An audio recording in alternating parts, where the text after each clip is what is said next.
ഹരേ കൃഷ്ണ. എല്ലാ ഭക്തജനങ്ങൾക്കും സ്വാഗതം. അടിയൻ്റെ വിനീതമായ നമസ്കാരം. നമുക്ക് ഭാഗവതം തത്വങ്ങൾ ചർച്ച ചെയ്യാം.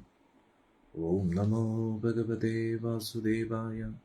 ഓം നമോ ഭഗവതേ വാസുദേവായ. ഓം നമോ ഭഗവതേ വാസുദേവായ. നാരായണം നമസ്കൃത്യം നരം ചൈവ നരോത്തമം ദേവീം സരസ്വതീം വ്യാസം തതോ ജയമുദീരയേത്. അഷ്ടപ്രായേഷു ഭദ്രേഷു നിത്യം ഭാഗവത സേവയാ ഭഗവതി ഉത്തമശ്ലോകേ ഭക്തിർഭവതി നൈഷ്ഠികി.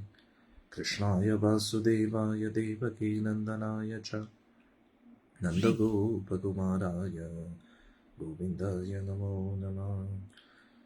ഓം അജ്ഞാനതിമിരന്ധസ്യ ജ്ഞാനാഞ്ജനശലാഘായ ചക്ഷുരുന്മിലിതം യേന തസ്മൈ ശ്രീഗുരുവേ നമഃ. श्रीचैतन्यमनोभीष्टं स्थापितं येन भूतले स्वयंरूपगदामह्यं ददाति स्वपदान्तिकं. वन्देऽहं श्रीगुरों श्रीयुतापदकमलं श्रीगुरुं वैष्णवांश्च श्रीरूपं साग्रजातं सहगणरघुनाथान्वितं तं सजीवं साद्वैतं सावधूतं परिजनसहितं कृष्णचैतन्यदेवं श्रीराधा कृष्णपादां सर्वनललिता श्रीविशाखान्वितंश्च नमां विष्णुपादाय कृष्णपृष्ठाय भूतले श्रीमते जयपताकस्वामिनिति नामिने नमाचार्यपादाय निताय कृपप्रदायिने गौरगदाधामदाय नगरग्रामतारिणे नमां विष्णुपादाय कृष्णपृष्ठाय भूतले श्रीमते भक्तिवेदान्तस्वामिनिति नामिने नमस्ते सारस्वते देवे गौरवाणी प्रचारिणे निर्विशेषात् शून्यवादी पाश्चात्यदेशतारिणे नमां विष्णुपादाय कृष्णपृष्ठाय भूतले श्रीमते भक्तिसिद्धान्त सरस्वती नामिने श्रीवासुभानवी देवी दयिताय कृपाब्धे कृष्णसम्बन्धविज्ञानादायिने प्रभवे नमः. माधुर्योज्ज्वलप्रेमाढ्या श्रीरूपानुगभक्तिदा श्रीगौरकरुणा शक्ति विग्रहाय नमोस्तुते. नमस्ते गौरवाणी श्रीमूर्ते दीनतारिणे रूपानुगवृतभस्मिताद्धा द्वन्द्वहारिणे नमो गौरकिशोराय साक्षात् वैराग्यमूर्तये विप्रलम्बरसाम्बोधे पादाम्बुजायते नमः. नमो भक्तिविनोदाय सच्चिदानन्दनामिने गौरशक्तिस्वरूपाय रूपानुगमनायते गौराविर्भावभूमिस्तं निर्दिष्टसज्जनप्रिय वैष्णव सर्वभौमा श्रीजगन्नाथाय ते नमो. महावदन्याय कृष्णप्रेमप्रदायते कृष्णाय कृष्णचैतन्यनामिने गौरत्रिसे नमः. पञ्चतत्त्वात्मकं कृष्णं भक्तरूपस्वरूपिणं भक्तावतारं भक्ताख्यं नमामि भक्तशक्तिगं. हे कृष्णा करुणा सिन्धो दीनबन्धो जगत्पते गोपेश गोपिका कान्त राधा कान्त नमोस्तुते. जयतां सुरतो पङ्गोर्मम मन्दमतिर्गति मत्सर्वस्य पादाम्बोजो राधामदनमोहनं. दिव्यवृन्दारण्यकल्पद्रुमदः श्रीमद्रत्नागारसिंहासनस्थो श्रीमद्राधा श्रीलगोविन्ददेवो प्रेष्ठानभिसेव्यमानस्मरामि. श्रीमन्दासरसारम्भी वंशीवटतटस्थिता कर्षन्वेणुस्वनेर्गोपीर्गोपीनाथश्रीस्थिता तप्तकाञ्चनगौराङ्गी राधे वृन्दावनेश्वरी वृषभानुसुते देवी प्रणमामि हरिप्रिये.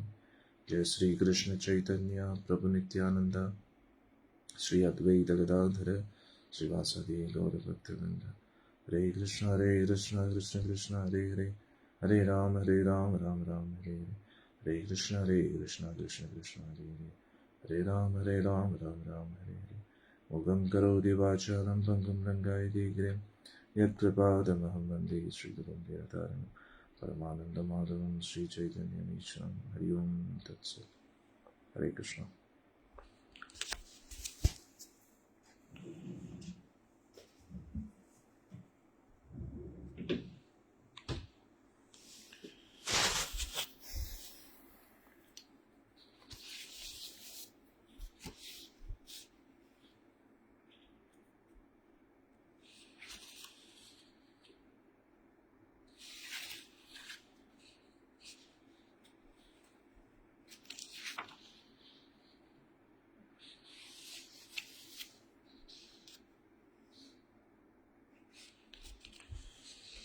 കഴിഞ്ഞ കുറേ സത്സംഗങ്ങളായിട്ട് നമ്മൾ ത്രിഗുണങ്ങൾ എന്തൊക്കെയാണ്, സത്വഗുണത്തിൻ്റെ പ്രാധാന്യത, നമ്മുടെ ചുറ്റുമുള്ള സാഹചര്യങ്ങളിലൂടെ ഗുണങ്ങൾ എങ്ങനെയാണ് നമ്മളൊരു എഫക്റ്റ് ക്രിയേറ്റ് ചെയ്യുന്നതും നമ്മുടെ തീരുമാനങ്ങളെ ഡിസൈഡ് ചെയ്യുന്നതും, അങ്ങനെ കുറേ കാര്യങ്ങൾ നമ്മൾ പഠിച്ചു അല്ലേ.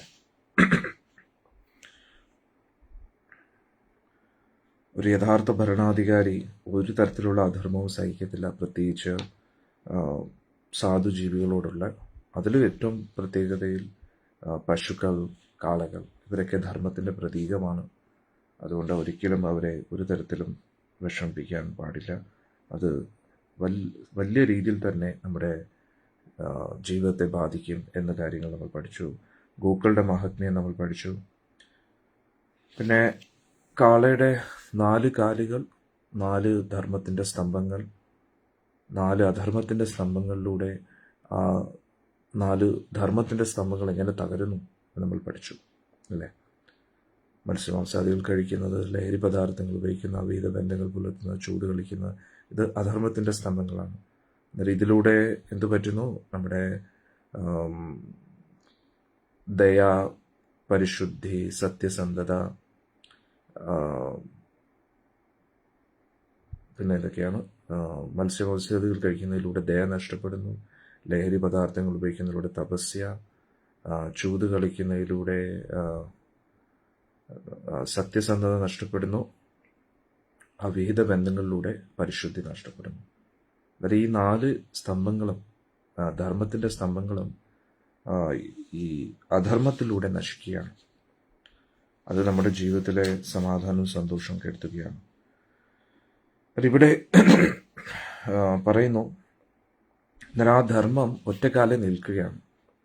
സത്യസന്ധത എന്ന് പറയുന്ന ഒറ്റക്കാലിൽ നിൽക്കുകയാണ്.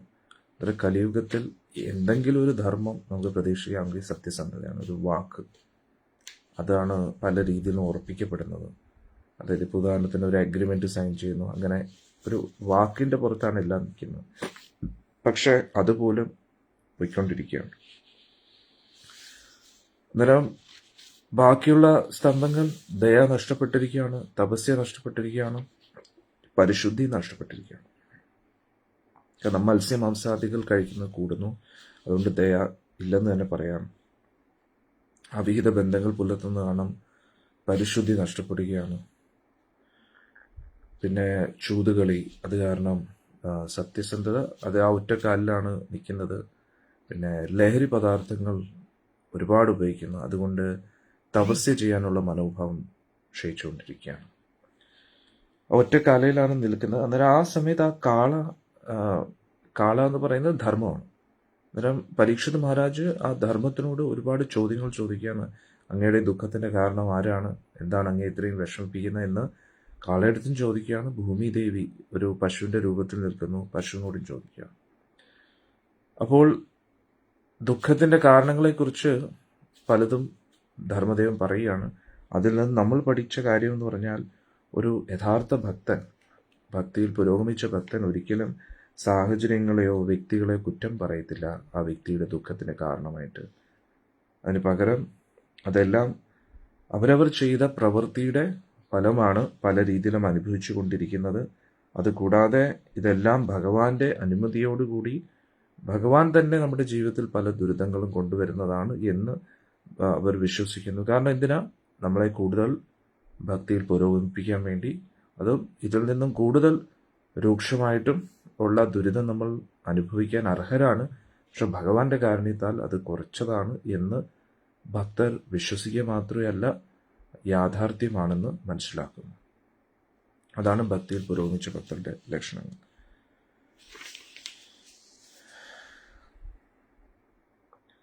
പരീക്ഷിത് മഹാരാജ് കലിക്ക് അഭയം കൊടുക്കുകയാണ്. കാരണം ആദ്യം കൊല്ലാൻ ശ്രമിച്ചപ്പോൾ കലി നേരെ കാൽക്കൽ വന്ന് വീഴുകയാണ്. എന്നിട്ട് പറയുന്നേ, കൊല്ലരുത്, എനിക്ക് വസിക്കാനായിട്ട് സ്ഥലങ്ങൾ നൽകണമെന്ന് പറഞ്ഞു. ഉടൻ തന്നെ പറഞ്ഞു, എവിടെയാണോ അവിഹിത ബന്ധങ്ങൾ നടക്കുന്നത്, എവിടെയാണോ ലഹരി പദാർത്ഥങ്ങൾ ഉപയോഗിക്കുന്നത്, എവിടെയാണോ ചൂത് കളിക്കുന്നത്, മത്സ്യമാംസാദികൾ കഴിക്കുന്നത്, അവിടെയൊക്കെ നീ പോയി വസിച്ചോളാൻ പറഞ്ഞു അല്ലേ. അവിഹിത ബന്ധങ്ങൾ നടക്കുന്ന സ്ഥലം, ലഹരി പദാർത്ഥങ്ങൾ ഉപയോഗിക്കുന്ന സ്ഥലം, മത്സ്യമാംസാദികൾ കഴിക്കുന്നിടത്ത്, ചൂത് കളിക്കുന്നിടത്ത്. ഇവിടെ അതായത് 4 യമനിയമങ്ങൾ തെറ്റിക്കുന്ന എവിടെയാണോ അവിടെ പോയി വസിച്ചോളാൻ പറഞ്ഞു. ഉടൻ തന്നെ പരീക്ഷിത് മഹാരാജ് പറഞ്ഞു, കലി പറഞ്ഞു, അങ്ങയുടെ രാജ്യത്ത് ഇതൊന്നും നടക്കാറില്ല. അതൊരു ഭരണാധികാരിയുടെ കഴിവെന്ന് പറഞ്ഞു കഴിഞ്ഞാൽ എത്രത്തോളം സാമ്പത്തികമായി നമ്മൾ പുരോഗമിച്ചു എന്നല്ല, അതൊരു ഫാക്ടർ ആണെങ്കിലും ഏറ്റവും പ്രധാനമായിട്ട് എത്രത്തോളം മത്സ്യമാംസാദികൾ ആ രാജ്യത്തിൽ കഴിക്കപ്പെടാറില്ല, ലഹരി പദാർത്ഥങ്ങൾ എത്രത്തോളം ഉപയോഗിക്കാറില്ല, ചൂതുകളി എത്രത്തോളം ഇല്ല, അവിഹിത ബന്ധങ്ങൾ എത്രത്തോളം ഇല്ല. കാരണം ഈ 4 കാര്യങ്ങളും നടക്കാതിരിക്കുകയാണെങ്കിൽ അത്രത്തോളം അവിടെയുള്ള വ്യക്തികൾക്ക് ശാന്തിയും സമാധാനം ഉണ്ടായിരിക്കും. ഭഗവാന്റെ അനുഗ്രഹം കൊണ്ട് അത്രത്തോളം ധർമ്മിഷ്ഠരായിരിക്കും. അങ്ങനെ ധർമ്മിഷ്ഠരായിട്ടുള്ള വ്യക്തികൾക്ക് എക്കോണമിക് പ്രോബ്ലം മാനേജ് ചെയ്യേണ്ട ആവശ്യമില്ല. അവിടെ ദാരിദ്ര്യം വരത്തില്ല. അവിടെ തമ്മിൽ സ്പർദ്ധത മനോഭാവം ഇല്ലാത്തതുകൊണ്ട് അവിടെ തമ്മി ഒരു പ്രശ്നവും ക്ലാഷുകളോ ഉണ്ടാവത്തില്ല. അന്നേരം സത്യം പറഞ്ഞാൽ ഭരണം വളരെ എളുപ്പമായിരിക്കും അതിനുശേഷം. അത് നിയന്ത്രിക്കേണ്ടത് ഈ 4 കാര്യങ്ങൾ മാത്രമാണ്. മത്സ്യമാംസാദികൾ തടയുക, ലഹരി പദാർത്ഥങ്ങൾ തടയുക, അവിഹിത ബന്ധങ്ങൾ തടയുക, ചൂതുകളി തടയുക. നമ്മുടെ ഈ സത്സംഗത്തിൽ വന്നതിന് ശേഷം നമ്മുടെ ജീവിതത്തിൽ ഇതൊക്കെ മാറിയതിനു ശേഷം നമുക്ക് ഒരു ശാന്തിയും സമാധാനവും അനുഭവിക്കാൻ കഴിയുന്നില്ല. ഇതേപോലെയാണ് ആലോചിക്കുക, ഒരു പ്രദേശത്തുള്ള എല്ലാവരും ഇങ്ങനെ ജീവിക്കാൻ നിർബന്ധിതരാവുകയാണെങ്കിൽ അവർക്ക് തന്നെ കുറച്ച് കഴിയുമ്പോൾ, അതായത് തുടക്കത്തിൽ കുട്ടികളെ പോലെയാണ്. കുട്ടികൾക്ക് ആദ്യം പഠിത്തത്തിൽ ഇൻട്രസ്റ്റ് കാണത്തില്ല, പക്ഷേ അച്ഛനും അമ്മമാരും നിർബന്ധിപ്പിച്ചാണ് അവരെ ആ പഠിത്തത്തിലേക്ക്, സ്കൂളിലേക്ക് കൊണ്ടുപോകുന്നത്. പക്ഷെ ക്രമേണ എന്ത് പറ്റും, അവർക്ക് ആ പഠിത്തത്തിൽ ഇൻട്രസ്റ്റ് വന്നു, ആ കൂട്ടുകാരുമായിട്ട് പരിചയപ്പെട്ട് അവരുമായിട്ടൊരു കളിയും തമാശയും ഒക്കെ ആയി അതിനോടൊപ്പം പഠിത്തവും മുന്നോട്ട് പോകുമ്പോൾ ശരിയാകും. അതേപോലെ നമ്മൾ ഈ 4 യമനിയമങ്ങൾ പാലിക്കുമ്പോൾ ആദ്യം ബുദ്ധിമുട്ട് അനുഭവിക്കുമെങ്കിലും സ്വമേധയെ അതിലോട്ട് താല്പര്യം കാണിക്കത്തുകൊണ്ട്, അല്ലെങ്കിൽ സമൂഹത്തിൽ നിർബന്ധിപ്പിച്ച് അതിലോട്ട് നമ്മളെ കൊണ്ടുവരുന്നതുകൊണ്ട്, പക്ഷേ കുറച്ച് കഴിയുമ്പോൾ നമുക്കത് അതുമായിട്ടൊന്നും നമ്മൾ യൂസ്ഡ് ആവും. സർക്കാരിന് അതിനുള്ള അധികാരമുണ്ട്, പക്ഷെ സർക്കാർ നിൽക്കുമെന്ന് തന്നെ ഡൗട്ട്ഫുൾ. എങ്ങനെയാണ്? അന്നേരം ഒരു കൂട്ടം ആൾക്കാർ വേണം ഈ ഒരു ഭരണത്തിനെ ഉറപ്പുവരുത്താനായിട്ട്. എന്നിട്ട് അവർ മൊത്തത്തിൽ ഈ മത്സ്യമാംസാദികൾ, ലഹരി പദാർത്ഥങ്ങൾ, അവിഹിത ബന്ധങ്ങൾ, ചൂതുകളി ഇതൊക്കെ തടയുകയാണെങ്കിൽ അതാണ് ഏറ്റവും വലിയ വിജയം. പക്ഷെ ടഫാണ്. ബാക്കി എന്തും നമുക്ക് സോൾവ് ചെയ്യാൻ പറ്റും, പക്ഷെ ഈ 4 കാര്യങ്ങൾ തടയാൻ. കാരണം പരീക്ഷിത് മഹാരാജിനെ പോലുള്ള മഹായോദ്ധാക്കൾ മാത്രമേ അത് ചെയ്യാൻ കഴിയൂ. അതാണ് യഥാർത്ഥ ഭരണാധികാരിയുടെ കഴിവ്. അങ്ങനെയുള്ള ഭരണാധികാരി, അതായത് ഇതിൻ്റെ ഇടയിൽ തീർച്ചയായിട്ടും ആരെങ്കിലുമൊക്കെ ഇത് കഴിക്കുന്നുണ്ടായിരിക്കാം, പക്ഷേ മജോറിറ്റി ആ ഒരു പ്രജകളിലെ ഭൂരിഭാഗം ആൾക്കാരും ഇത് ഇങ്ങനെ ഈ 4 യമനിയമങ്ങൾ തെറ്റിക്കാറില്ല. അങ്ങനെയാണ്. അതുകൊണ്ടാണല്ലോ കലി അങ്ങനെ എടുത്ത് പറയുന്നത്. ഇനി ഒരാളത് തെറ്റിക്കാൻ നോക്കുകയായിരുന്നു, അതായത് അതിനുള്ള വഴി ആരംഭിച്ചിരുന്നു. അതായത് അതായത് ഈ കാണുന്ന ദൃശ്യം എന്ന് പറഞ്ഞാൽ അത് സാങ്കല്പികമല്ല, കലിയുടെ പ്രവർത്തനം ആരംഭിച്ചിരുന്നു. അതായത് ഒരു വണ്ടി ഇങ്ങനെ യാത്ര ചെയ്യുന്ന സമയത്ത് അതിൻ്റെ ലൈവ് ലൊക്കേഷൻ ഗൂഗിൾ മാപ്പ് നമുക്ക് അയച്ചു തരികയാണെങ്കിൽ ആ ലൈവ് ലൊക്കേഷനിൽ കാണുന്ന ചിത്രം യഥാർത്ഥ വണ്ടിയല്ല. അത് ഓരോ ഡിസ്റ്റൻസും അനുസരിച്ച് ഇങ്ങനെ പൊയ്ക്കൊണ്ടിരിക്കുകയാണ്, ഈ ഇമേജ് ഇങ്ങനെ മൂവ് ആയിക്കൊണ്ടേയിരിക്കുകയാണ്. പക്ഷെ ഒറിജിനൽ വാഹനമല്ല നമ്മൾ കാണുന്ന ഇമേജ്. പക്ഷെ ഈ ഇമേജിൽ, ഈ ഒരു വീഡിയോ നമ്മൾ ആ കാണുന്ന മാപ്പിൽ, ഗൂഗിൾ മാപ്പിൽ കാണുന്ന മൂവിങ് ഇമേജ് ആ യഥാർത്ഥ വണ്ടി പ്രതിനിധീകരിക്കുന്നു. അതായത് യഥാർത്ഥ വണ്ടിയുടെ ചലനം അനുസരിച്ച് തന്നെയാണ് ഈ മാപ്പിലും ആ ഇമേജ് മൂവ് ആയിക്കൊണ്ടിരിക്കുന്നത്. സത്യമല്ലേ? ഇതെത്ര എല്ലാവർക്കും മനസ്സിലായല്ലോ അല്ലേ? നമുക്ക് എല്ലാവർക്കും അറിയാവുന്ന കാര്യമാണത്. കറക്റ്റ് അല്ലേ? കമൻസിലിടോ. ഇതേപോലെ നമുക്ക് വേണമെങ്കിൽ പറയാം, ആ യഥാർത്ഥത്തിൽ കലി ചെയ്യുന്ന പ്രവൃത്തിയുടെ ഒരു ഗൂഗിൾ മാപ്പാണ് പരീക്ഷിത് കണ്ടുകൊണ്ടിരിക്കുന്നത്. മനസ്സിലായില്ലേ? അതായത് യഥാർത്ഥത്തിൽ പല രീതിയിലും കലി അധർമ്മത്തെ വളർത്താൻ വേണ്ടി ഓരോ കാര്യങ്ങളും ഈ ലോകത്തിൽ ചെയ്തുകൊണ്ടിരിക്കുന്നു. അതായത് എങ്ങനെ ഇത് ചെയ്യാൻ കഴിയും? മന്ദരെ പോലെ. മന്ദര എന്താ ചെയ്തത്? മന്ദരയ്ക്ക് ശ്രീരാമസ്വാമിയോട് ശത്രുതാ മനോഭാവം ഉണ്ടായിരുന്നു. അതുകൊണ്ട് മന്ദര ആരെ കൂട്ടുപിടിച്ചത്, അതിൽ വെച്ച് ഏറ്റവും വീക്കായിട്ടുള്ള ആളിൻ്റെ ഉള്ളിലേക്ക് വിഷം കുത്തിക്കയറ്റാൻ നോക്കി, അല്ലേ? അവിടുന്ന് പിന്നെ ഒന്ന് ആലോചിച്ച് നോക്കും, നാളെ പട്ടാഭിഷേകം നടക്കേണ്ട ആ ഒരു അവസ്ഥയിൽ നിന്നും ഭഗവാന് വനവാസം പോകേണ്ട ഒരു സാഹചര്യം വരെ എത്തിയെന്നുള്ളു. അതേപോലെ പാണ്ഡവരും എന്തെങ്കിലും പ്രതീക്ഷിച്ചിട്ടാണോ ഈ ചൂത് കളിക്കായിട്ട് തയ്യാറായത്, അല്ലേ? പക്ഷെ ഒറ്റ നിമിഷം കൊണ്ട് എല്ലാം നഷ്ടപ്പെടുകയാണെന്നുള്ളു. എങ്ങനെ? ശകുനിയിലൂടെ മെല്ലെ നുഴഞ്ഞു കയറി, ശകുനിയിലൂടെ ദുര്യോധൻ്റെ ഉള്ളിലേക്ക് വിഷം കയറ്റി, ധൃതരാഷ്ട്രയുടെ ഉള്ളിലൊരു വിഷമുണ്ട്.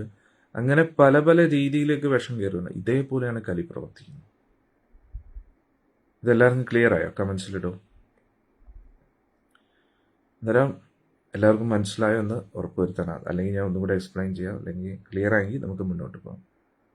അന്നേരം ഇതേപോലെ കലി ഇങ്ങനെ പ്രവർത്തിച്ചുകൊണ്ടിരിക്കുകയാണ്.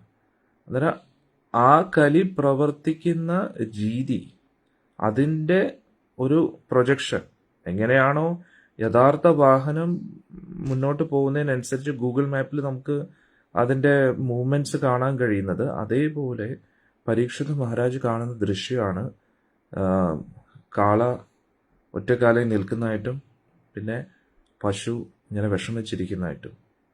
അന്നേരം അതൊരു സാധാരണ കാളയല്ല, സാധാരണ പശുവല്ല. പക്ഷെ ആ പശുവും കാളയും ഒരുപാട് അതുമായിട്ട് ബന്ധപ്പെട്ട് ഒരുപാട് കാര്യങ്ങൾ ഇൻഡിക്കേറ്റ് ചെയ്യുന്നുണ്ടെന്നുള്ള. അത് എങ്ങനെയാണോ ഒരു ഇമേജ് ഗൂഗിൾ മാപ്പിലെ കാറിൻ്റെ മൂവ്മെൻറ്റ്സിനെ അതേപോലെ ട്രാക്ക് ചെയ്യുന്നത്, അതേപോലെ ഇവിടെ കലിയുടെ യഥാർത്ഥ പ്രവർത്തന രീതിയെ അവിടെ പരീക്ഷിത് മഹാരാജ് കാണുകയാണ്. പ്രതീകാത്മകമായിട്ട് മാത്രമല്ല, പക്ഷേ യാഥാർത്ഥ്യത്തെ വേറൊരു ദൃശ്യത്തിലൂടെ കണ്ടുകൊണ്ടിരിക്കുകയാണ്. മനസ്സിലായോ? എന്നിട്ട് പരീക്ഷിത് മഹാരാജ് അത് തടയുന്ന സമയത്ത് അതും പ്രതീകാത്മകമായിട്ടുള്ള തടയലല്ല, യഥാർത്ഥത്തിൽ കലിയെ തന്നെ പിടിക്കുകയാണ്. ഇത് എത്ര പേർക്ക് മനസ്സിലായെന്ന് എനിക്ക് അറിഞ്ഞുകൂടാ. ക്ലിയർ ആയോ എല്ലാവരും? ഓക്കെ. അതായത്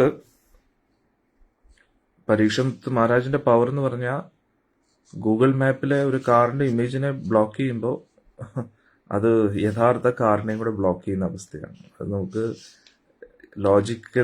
ലോജിക്കലായിട്ട് തോന്നത്തില്ല, പക്ഷെ ഏകദേശം അതേപോലെയാണ്. ഒരു പരീക്ഷിത് മഹാരാജ് ഇവിടെ കലിയെ വധിക്കാനായിട്ട് ശ്രമിക്കുന്ന സമയത്ത് യഥാർത്ഥത്തിൽ കലിയുടെ പ്രവർത്തനങ്ങൾ ബ്ലോക്ക് ആവുകയാണ്.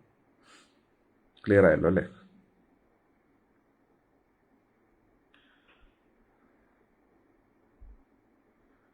പൊതുവെ നിങ്ങൾ അസുരന്മാരെയൊക്കെ നോക്കിക്കഴിഞ്ഞാൽ അവരുടെ പ്രവൃത്തി തന്നെ എന്താണ്? ആദ്യം ബ്രാഹ്മണരെ കൊല്ലും, ഋഷിമാരെ കൊല്ലും, ദൈവിക ആരാധനകളൊക്കെ തടയും. ഇതാണ് അവർ ആദ്യം ചെയ്യുന്നത്, ഏത് അസുരന്മാരെ നോക്കിക്കഴിഞ്ഞാൽ. പിന്നെ ദേവന്മാർ പറയുന്ന കേട്ടില്ലേ, ബ്രഹ്മദേവൻ പ്രത്യേകിച്ചും ഭഗവാൻ അസുരന്മാരോട്ട് യുദ്ധം ചെയ്യുന്ന സമയത്ത് ഭഗവാനോട് പറയും, ഭഗവാൻ എത്രയും പെട്ടെന്ന് കൊല്ലൂ, സന്ധ്യാസമയം ആകാറായി, അല്ലെ? രാമായണത്തിൽ നമ്മളിത് കേൾക്കുന്നുണ്ട്. പിന്നെ വരാഹസ്വാമി ഹിരണ്യാക്ഷനുമായിട്ട് യുദ്ധം ചെയ്യുന്ന സമയത്തും മനസ്സിലായില്ലേ, അത് നമുക്ക് കാണാൻ കഴിയുന്നുണ്ട്. കാരണം സന്ധ്യാസമയം കഴിഞ്ഞ് കഴിഞ്ഞാൽ ഇവരുടെ ശക്തി വർദ്ധിക്കുന്നു, ആസുരിക ശക്തിയുണ്ട്. എന്നാൽ അതേപോലെ കലിയുഗത്തിൽ കലിയുടെ ശക്തി ഇങ്ങനെ വർദ്ധിപ്പിക്കാൻ വേണ്ടി കലി പലതും ഇങ്ങനെ പരിശ്രമിച്ചുകൊണ്ടിരിക്കുകയാണ്.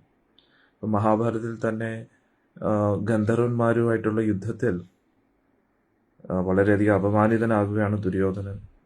പാണ്ഡവർ വന്നിട്ടാണ് രക്ഷിക്കുന്നത്, ഭീമസേനോ അർജുനനുമാണ് രക്ഷിക്കുന്നത്.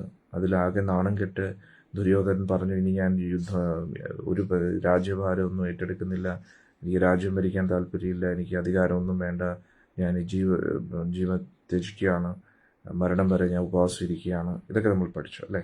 ആ സമയത്ത് പാതാള ലോകവാസികളായിട്ടുള്ള ദൈത്യന്മാർ ദുര്യോധനെ വിളിച്ചു കൊണ്ടുപോവുകയാണ് അല്ലേ? അന്നേരം അതിലൂടെ നമുക്ക് എന്താ മനസ്സിലായത്? എല്ലാം ഒരു കണക്ഷനുണ്ട്. നമ്മൾ എങ്ങനെയാണോ ഭക്തര് ദേവന്മാരുമായിട്ട് ഒരു കണക്ഷൻ വെക്കുന്നത്, അതേപോലെ ദുഷ്ടന്മാർക്ക് അവർ പോലും അറിയാതെ കലിയായിട്ടും ആസുരിക ശക്തികളുമായിട്ട് ഒരു കണക്ഷൻ ഉണ്ടെന്ന്. പൊതുവെ അങ്ങനെയുള്ളൊരു വിഭാഗം തന്നെയുണ്ട്. ഇപ്പോൾ ട്രെൻഡ് ഇപ്പോഴത്തെ അവസ്ഥ എനിക്കറിയത്തില്ല. പക്ഷെ കുറച്ച് പുറമോട്ട് നമ്മൾ പോവുകയാണെങ്കിൽ ഈ സാത്താന്മാരെ പൂജിക്കുന്ന ആൾക്കാരൊക്കെ ഉണ്ട് അല്ലേ. പിന്നെ ഭൂതപ്രേതാദികളെ പൂജിക്കുന്ന ആൾക്കാരുണ്ട്, ആഭിചാരക്രിയകൾ പ്രകാരം. ഇതൊക്കെ അവരൊക്കെ ആസുരിക, അതായത് താമസികമായിട്ടുള്ള തമസിൻ്റെതായിട്ടുള്ള ആചാര അനുഷ്ഠാനങ്ങൾ ചെയ്യുന്നവരെല്ലാവരും ഇതേപോലെയാണ്. ആസുരിക ശക്തികളെ എങ്ങനെ പ്രൊമോട്ട് ചെയ്തുകൊണ്ടിരിക്കുക. അതുകൊണ്ട് നമ്മളും മനസ്സിലാക്കണം, ക്ഷേത്രത്തിൻ്റെ ഒരു സ്ട്രക്ചർ ഉണ്ടായത് കൊണ്ട് അത് ക്ഷേത്രമാകണമെന്ന് നിർബന്ധമില്ല. അവിടുത്തെ ആരാധനാ രീതി, അവിടുത്തെ പ്രതിഷ്ഠ ആരാണ്, ഇതൊക്കെ മനസ്സിലാക്കിയിട്ട് വേണം നമ്മൾ അങ്ങോട്ട് പോകാൻ. അല്ലെങ്കിൽ പിന്നെ പോകാതിരിക്കുന്നതാണ് നല്ലത്. കാരണം അവരുടെ ലക്ഷ്യം വേറെയാണ്. നമുക്ക് ഭഗവാനെ തൃപ്തിപ്പെടുത്താൻ ഭഗവാന്റെ വഴിയിലൂടെയാണ് നമ്മൾ പോകുന്നതെങ്കിൽ അതെപ്പോഴും സാത്വിക രീതിയാണ്. ഗുരുവായൂർ തിരുസന്നിധിയിൽ നമ്മൾ എത്തുമ്പോൾ നമുക്ക് എന്താണ് ശാന്തി സമാധാനമൊക്കെ കിട്ടുന്നത്? കാരണം അതിന് പുറത്ത് ആൾക്കാർ പലതും ചെയ്യുന്നുണ്ടെങ്കിലും പക്ഷെ ഉള്ളിൽ എന്തായാലും മത്സ്യമാംസാദികൾ അതിന് കഴിക്കാറില്ല. ആരും ലഹരി പദാർത്ഥങ്ങൾ ഉപയോഗിക്കാറില്ല, അവിഹിത ബന്ധങ്ങൾ പുലർത്താറില്ല, ചൂത് കളിക്കാറില്ല. ഉള്ളിലത് നടക്കാറില്ല. അതായത് ഇത് ക്ഷേത്രത്തിൻ്റെ സ്ട്രക്ചറുണ്ട്, പക്ഷെ ഉള്ളിൽ ഇതൊക്കെയാണ് നടക്കുന്നതെങ്കിൽ അത് തീർച്ചയായിട്ടും നീച ആരാധനയാണ് നമ്മൾ മനസ്സിലാക്കുന്നത്. അവിടെ ഇനി ഏതൊരു ക്ഷേത്രമാണെങ്കിലും അവിടെ ഭഗവാന്റെ ഒരു സാന്നിധ്യം ഇല്ല, ഗുരുവായൂരപ്പൻ്റെ ഒരു സാന്നിധ്യം ഇല്ലെങ്കിൽ പിന്നെ അവിടെ മറ്റു ദേവന്മാരുടെ സാന്നിധ്യം കാണാൻ സാധിക്കില്ല എന്നും കൂടെ നമ്മൾ മനസ്സിലാക്കും. കാരണം പ്രത്യേകിച്ച് ഇത് കലിയുഗമാണ്. കലിയുഗത്തിൽ ദേവന്മാർക്ക് മനുഷ്യരുമായിട്ട് ഇടപെടാൻ ഒട്ടും താല്പര്യമില്ല. ഇനി അങ്ങനെ ഏതെങ്കിലും സൂപ്പർ നാച്ചുറൽ ബീയിങ്സുമായിട്ട് ഇടപെടുന്നുണ്ടെങ്കിൽ അത് തീർച്ചയായിട്ടും ആസുരിക ശക്തികളായിരിക്കും. കാരണം ദേവന്മാർക്ക് എപ്പോഴും ഇഷ്ടം ദൈവിക ഗുണങ്ങളുള്ളവരുമായിട്ട് ഇടപെടുന്നു. അത് സ്വാഭാവികമായിട്ടും അങ്ങനെയാണല്ലോ. അപ്പോൾ നല്ല വ്യക്തികൾ എപ്പോഴും നല്ല വ്യക്തികളുമായിട്ട് ഇടപെടാനല്ലേ ഇഷ്ടപ്പെടുക. മോശപ്പെട്ട വ്യക്തികളല്ലേ മോശപ്പെട്ട വ്യക്തികളായിട്ട് ഇടപെടുക. കറക്റ്റല്ലേ? അതേപോലെ ദേവന്മാർക്കൊരിക്കലും ആസുരിക ആൾക്കാരുമായിട്ട് ഇടപെടുന്ന ഇഷ്ടമല്ല. ഇനി വലിയൊരു അമ്പലം പണിഞ്ഞ് അവിടെ വലിയ പ്രതിഷ്ഠകൾ, അത് വിഘ്നേശ്വരൻ്റെ ആണെങ്കിലും കാർത്തികേയ സ്വാമിയുടെ ആണെങ്കിലും മഹാദേവൻ്റെ ആണെങ്കിലും വലിയ രീതിയിൽ നമ്മൾ വലിയ ആരാധനയൊക്കെ ചെയ്യുന്നു, ഒരുപാട് ആൾക്കാർ അവിടെ സന്ദർശിക്കുന്നുണ്ടെങ്കിലും ആ ദേവന് ഇതിലെല്ലാം സന്തോഷം ലഭിക്കണമെന്നില്ല. ദേവന് സന്തോഷം ലഭിക്കുന്നത് അദ്ദേഹത്തിന് ഇഷ്ടമുള്ള കാര്യങ്ങൾ ചെയ്യണം. അന്നേരം അദ്ദേഹത്തിന് ഇഷ്ടമുള്ള, ദേവന്മാർക്കും ദേവിക്കും ഭഗവതിക്കൊക്കെ ഇഷ്ടമുള്ള കാര്യം എന്ന് പറഞ്ഞാൽ ദൈവീക ഗുണങ്ങളുള്ളവർ നല്ല നല്ല കാര്യങ്ങൾ ചെയ്യുമ്പോഴാണ്. പ്രത്യേകിച്ച് ഭഗവാന്റെ ആരാധന, ഭഗവാന്റെ ജപം, അതൊക്കെയാണ് പൊതുവെ ദേവന്മാർക്കെല്ലാം ഇഷ്ടപ്പെട്ടത്.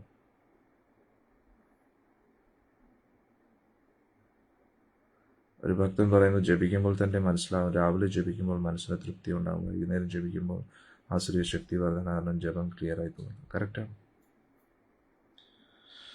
അന്നേരം നമ്മൾ അടുത്തത് ഞാൻ പറഞ്ഞു വന്നത്, ഭഗവാന്റെ സാന്നിധ്യമുള്ള സ്ഥലത്തുണ്ടല്ലോ, അത് നമുക്ക് അവിടെ ദേവന്റെ ചൈതന്യം, ദേവിയുടെ ചൈതന്യം കൂടുതലായിരിക്കും. എങ്ങനെ? അത് ഒരുപക്ഷെ ഭഗവാന്റെ പ്രതിഷ്ഠ ഉണ്ടാകണമെന്ന് നിർബന്ധമില്ല. അവിടെ ഒരു ഭാഗവതം പാരായണം നടക്കുന്നുണ്ട്, കീർത്തനങ്ങൾ ആലപിക്കാറുണ്ട്. അങ്ങനെ ഉള്ളപ്പോൾ അവിടെ ദേവന് ഒരു സന്തോഷം കാണും, അത്രയെങ്കിലും ചെയ്യുന്നില്ലോ എന്ന് പറഞ്ഞു. പക്ഷേ അവിടെ ഉത്സവ സമയത്ത് പോലും സിനിമാ പാട്ടുകളും അതും ഇതൊക്കെയാണ് ഇടുന്നതെങ്കിൽ പിന്നെ അത് നാട്ടുകാരുടെ എൻ്റർടൈൻമെൻറ്റ് മാത്രമേ നോക്കുന്നുള്ളൂ. പക്ഷെ ഭഗവാന്റെ സന്തോഷം അവിടെ നോക്കുന്നില്ലേ. ഭഗവാന് സന്തോഷം കിട്ടുന്നത് എപ്പോഴും, അതായത് ദേവന്മാർക്ക് സന്തോഷം കിട്ടുന്നത് ഭഗവാന്റെ കാര്യങ്ങൾ നടക്കുമ്പോഴാണ്, ഭഗവാനുമായിട്ട് ബന്ധപ്പെട്ട കാര്യങ്ങൾ ചർച്ച ചെയ്യുമ്പോഴാണ്. ഇതാണ് നമ്മൾ മനസ്സിലാക്കേണ്ടത്. എന്നാൽ ഇവിടെ കലി ശക്തമാകാൻ ശ്രമിച്ചുകൊണ്ടിരിക്കുന്നു. തടഞ്ഞു നിർത്തുന്നത് പരീക്ഷിത്താണ്. പരീക്ഷിത് മഹാരാജനോട് പറഞ്ഞു, ഈ 4 യമനിയമങ്ങൾ തെറ്റിക്കുന്ന ഒരു സ്ഥലം പോലും അങ്ങയുടെ ഭരണത്തിൻ്റെ കീഴിലില്ല, അതുകൊണ്ട് വേറൊരു സ്ഥലവും കൂടെ എനിക്ക് നൽകണം എന്ന് പറയുകയാണ്.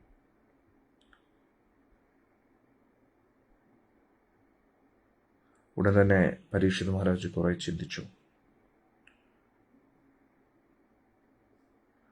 പരീക്ഷിത് മഹാരാജ് പറഞ്ഞു, സ്വർണം എവിടെയാണോ കൂട്ടി വെച്ചിരിക്കുന്നത് അവിടെയും പോയി ഇരുന്നോളാൻ പറഞ്ഞു. പക്ഷെ ഒന്ന് ആലോചിച്ച് വേണം, അതിനെക്കുറിച്ച് പരീക്ഷിത് മഹാരാജ് പറഞ്ഞപ്പോൾ പരീക്ഷിത് മഹാരാജിൻ്റെ ഖജനാവിനെക്കുറിച്ച് പരീക്ഷിത് ചിലപ്പോൾ ചിന്തിച്ച് കാണത്തില്ല. അത് ഭഗവാന്റെ നിയോഗം തന്നെ. കാരണം ഉടൻ തന്നെ കലി എവിടെയാ പോയിരുന്നതെന്നറിയാം? പരീക്ഷിത് മഹാരാജിൻ്റെ ഖജനാവിൽ. എന്നിട്ട് ആ ഖജനാവിൽ ഏറ്റവും അധർമ്മിയായ ജരാസന്ധൻ്റെ കിരീടത്തിൻ്റെ ഉള്ളിൽ കയറി എന്നുള്ളത്. എന്നിട്ട് പരീക്ഷിത് മഹാരാജ് നായട്ടിനായിട്ട് പോകുന്ന സമയത്ത് അതേ കിരീടമാണ് ശിരസിൽ അണിയുന്നത്. എന്നാലോചിച്ച് നോക്കണം. അന്നേരം എവിടെയാണോ സ്വർണം സൂക്ഷിച്ചു വയ്ക്കുന്നത് അവിടെ കപടത വരും, ലഹരി, ഉന്മാദ അവസ്ഥ വരും, ലഹരിയോടുള്ള അമിത അഭിനിവേശം വരും, കാമം വരും, അസൂയ വരും, ശത്രുത വരും. എവിടെയൊക്കെ സ്വർണം സൂക്ഷിച്ചു വെച്ചിട്ടുണ്ടോ? അന്നേരം നമ്മൾ ചിന്തിക്കും, നമ്മുടെയൊക്കെ വീടുകളിൽ സ്വർണ്ണമുണ്ട് സ്വാമിജി, എന്താ ചെയ്യുക, എന്താ പറയുക? സാക്ഷാൽ പരീക്ഷിത് മഹാരാജിൻ്റെ ഖജനാവ് പോലും സേഫ് അല്ലെങ്കിൽ പിന്നെ നമ്മുടെയൊക്കെ ഖജനാവ് എങ്ങനെയായിരിക്കും സേഫ് ആകുന്നത് അല്ലേ? ഏറ്റവും ബെസ്റ്റ് സ്വർണം കൊണ്ടുപോയി ബാങ്കിലിടുക.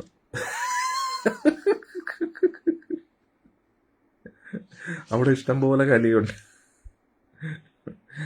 അവിടെ എന്തൊക്കെയാ, അവിടെ കപടതയുണ്ട്, കപടതയും കാണും, എന്തു പറയുക, ചതിവും വഞ്ചനയും എല്ലാം ബാങ്കുമായിട്ട് ബന്ധപ്പെട്ട് കാണുന്നുണ്ടാവും അല്ലേ? അല്ലെങ്കിൽ പിന്നെ സ്വർണം ഏതെങ്കിലും സത്കർമ്മങ്ങൾക്ക് വേണ്ടി ദാനമായിട്ട് നൽകുക.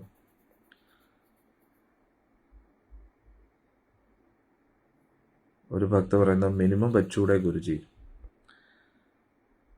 ഇവിടെ എന്താ ഞാൻ ഇപ്പം പറയാ, പരീക്ഷിത് മഹാരാജിനോട് എന്താ പറഞ്ഞത്?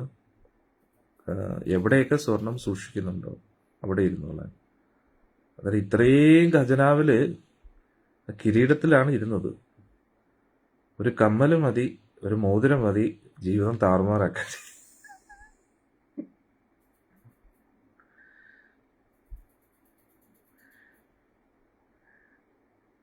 ഈ സ്വർണത്തിന്റെ അടുത്തൊരു പ്രത്യേകത എന്താണെന്നറിയോ? സ്വർണം ഒരാളുടെ കയ്യിലുണ്ടെങ്കിൽ ആ സ്വർണത്തിന്റെ അടുത്തൊരു കള്ളൻ വന്നു കഴിഞ്ഞാൽ കള്ളന് ഒരു 6th സെൻസ് വർക്ക് ഇവരുടെ ഈ സ്വർണ്ണമുണ്ട്. അത് നിങ്ങൾക്കറിയോ? അതെങ്ങനെയാണെന്ന് വെച്ച് കഴിഞ്ഞാൽ അത് കലി അവരെ സഹായിക്കുന്നതാണ്. ഇവന്റെ ഈ സ്വർണ്ണമുണ്ട് കേട്ടോ, ഇവന്റെ ഈ സ്വർണ്ണമുണ്ട്, ഇവനെ കൊന്ന് സ്വർണം എടുത്തോണ്ട് പോകാൻ പറയും. ഹരേ കൃഷ്ണ. അതുകൊണ്ട് സ്വർണം വയ്ക്കുന്നവർ സൂക്ഷിക്കുക, വളരെ ഡേഞ്ചറസ് ആണ്. അതുകൊണ്ട് അതിലൂടെ കപടതയും ഇതും എല്ലാം വരും. പിന്നെ ഇങ്ങനെയൊക്കെ പറയുമ്പോൾ പിന്നെ നമുക്ക് ആഭരണങ്ങളൊന്നും ഇടാതെ നടക്കാൻ പറ്റുമോ എന്ന് ചില ഭക്തർ ചിന്തിക്കും. അത് സത്യമാണ്. കാരണം പൊതുവേ അമ്മമാരുടെ ദേഹത്ത് സ്വർണങ്ങൾ കുറച്ച് ഒരു ആവശ്യത്തിനൊരു മാല, കമ്മൽ അതൊക്കെ ഉള്ളത് വളരെ അത്യാവശ്യമാണ്. അല്ലെങ്കിൽ പിന്നെ ആണും പെണ്ണുമായിട്ട് പിന്നെ എന്താ വ്യത്യാസം അല്ലേ? അമ്മമാർക്ക് അമ്മമാരുടേതായിട്ടുള്ള ഒരു അലങ്കാരങ്ങളൊക്കെ ഉണ്ട്. പക്ഷെ എന്നാലും കലി ഉണ്ടെന്നും കൂടെ മനസ്സിലാക്കുക. കലി ഉണ്ടെന്നെങ്കിലും മനസ്സിലാക്കുക. അന്നേരം നമുക്കൊരിക്കലും ഇതിനെ ന്യായീകരിക്കാൻ കഴിയില്ല. അതായത് കുറച്ചെങ്കിലും വേണ്ടേ, ഇത് എന്തായാലും വേണ്ടേന്ന് പറഞ്ഞാൽ അതിൻ്റെ കൂട്ടത്തിൽ കലി എന്തായാലും വരും. അതും കൂടെ മനസ്സിലാക്കുക. അതിനെന്താ സൊല്യൂഷൻ? ഒന്നുകിൽ ആർട്ടിഫിഷ്യൽ ജ്വല്ലറീസ് ആയിട്ടുള്ള എന്തെങ്കിലും അതിടുക. അത് എന്തായാലും മിനിമം ആയാലും ശരി, മാക്സിമം ആയാലും ശരി അതിലുണ്ട്. അതിൽ കലി വരും, കലിയുടെ വാസം വരും. അത് അല്ല, നിങ്ങൾക്ക് തന്നെ അറിയാമല്ലോ ഈ ലോകത്ത് എന്തൊക്കെയാണ് നടക്കുന്നത് അല്ലേ? സ്വർണം കിട്ടാൻ വേണ്ടി എന്തും ചെയ്യുന്നുള്ളതാണ്. ആൾക്കാർ ഭ്രാന്തരെ പോലെ ഏത് അവസ്ഥയിലും ഇപ്പോഴത്തെ വലിയ ഇൻവെസ്റ്റ്മെൻ്റാണ് സ്വർണം. അതാണ് ആ ഇൻവെസ്റ്റ്മെൻ്റ് കൊണ്ട് എന്ത് പ്രയോജനം? ആരെങ്കിലും അടിച്ചു മാറ്റും. ഇത്രേ. അതുകൊണ്ട് നമുക്ക് ഏത് ഇൻവെസ്റ്റ്മെൻറ്റാണ് വേണ്ടതെന്ന് നമ്മൾ ചിന്തിക്കുക. ഒന്നുകിൽ ആരെങ്കിലും തട്ടിപ്പറിച്ചു കൊണ്ടുപോകും, അല്ലെങ്കിൽ നമ്മൾ ഇവിടുന്ന് പോകും. ഇതിലെന്തെങ്കിലും ഒന്നും ഉറപ്പായിട്ടും നടക്കും. അതുകൊണ്ട് ഭഗവാന്റെ കാര്യത്തിൽ ഇൻവെസ്റ്റ്മെൻറ്റ് ചെയ്യണോ, അതോ എന്തായാലും നഷ്ടപ്പെടുന്ന ഒരു വസ്തുവിന് വേണ്ടി നമ്മൾ ഇൻവെസ്റ്റ്മെൻറ്റ് ചെയ്യണോ? അത് നമ്മുടെ ചോയ്സാണ്.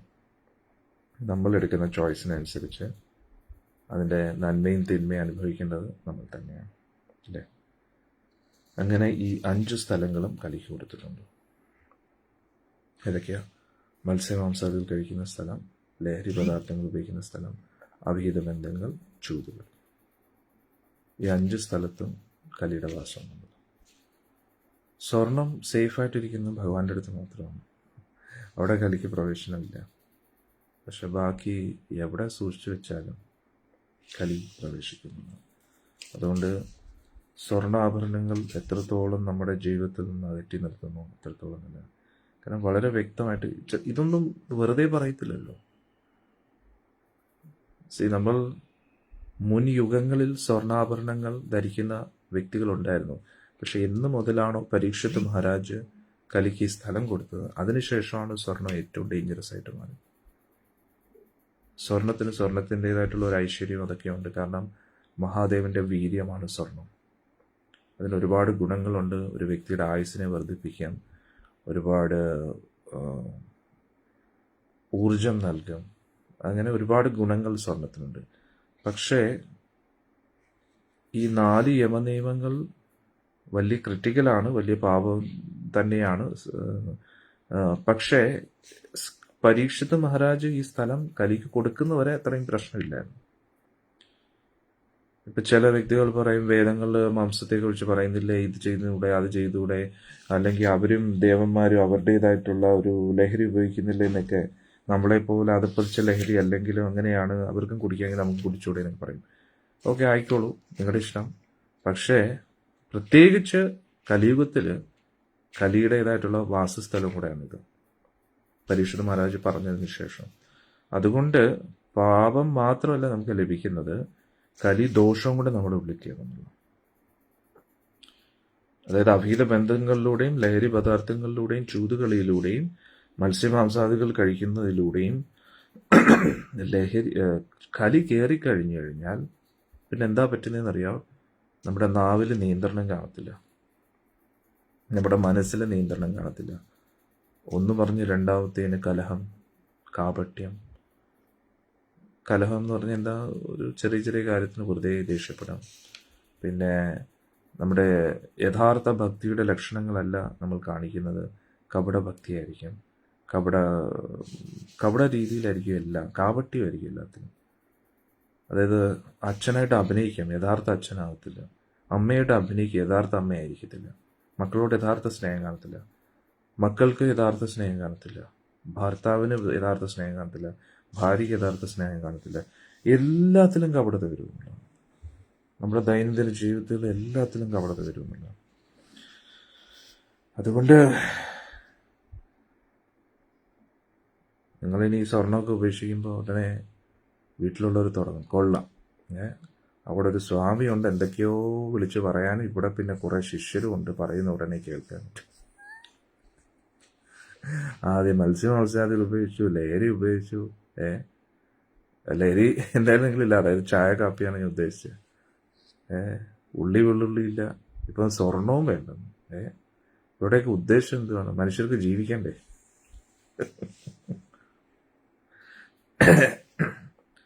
പക്ഷെ ഞാൻ എൻ്റേതായിട്ടുള്ള രീതിയിലൊന്നും ഊഹാപോഹങ്ങളല്ല പറഞ്ഞിരിക്കുന്നത്. എന്താണോ ഇവിടെ പറയുന്നത് അത് തന്നെയാണ് പറഞ്ഞിരിക്കുന്നത്. അതും അതിൻ്റെ പ്രശ്നങ്ങൾ നമുക്ക് ജീവിതത്തിൽ കാണാനും പറ്റുന്നുണ്ട്. ഇന്ന് എന്തുകൊണ്ട് ഈ ലോകത്ത് ഇത്രയും പ്രശ്നങ്ങൾ നടക്കുന്നു, അല്ലേ? കാപട്യം എവിടെ ഇല്ലാന്ന് നിങ്ങൾ നോക്കൂ, എല്ലായിടത്തും കാപട്യമാണ്. ബ്രാഹ്മണര് കപടരാണ്, എല്ലാ മേഖലകളിലും കപടരാണ്. കാപട്യം കാപട്യം കാപട്യം കാപട്യം. പിന്നെ കലഹവും കാപട്യവും മാത്രമാണ്.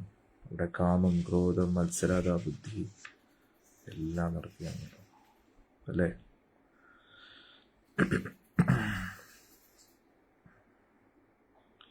അതുകൊണ്ട് ആരാണോ ആധ്യാത്മിക പുരോഗതി ആഗ്രഹിക്കുന്നത്,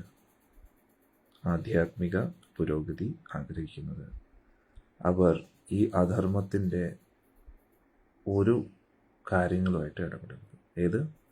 ഈ 5 കാര്യങ്ങളുമായിട്ട്. സ്വാമിജി കുറച്ച് കൂടിപ്പോയില്ലേ? ഇതിൻ്റെ അർത്ഥം സ്വർണ്ണാഭരണങ്ങൾ ഇടരുതെന്നാണോ ഉദ്ദേശിക്കുന്നത്? പറയാനുള്ളൂ പറഞ്ഞു. ഇനി നിങ്ങളുടെ ഇഷ്ടം. ഹരേ കൃഷ്ണ. ഇനി ആരെങ്കിലും എന്നെ തല്ലാൻ വരുമെന്നാണ് ഈ അടുത്ത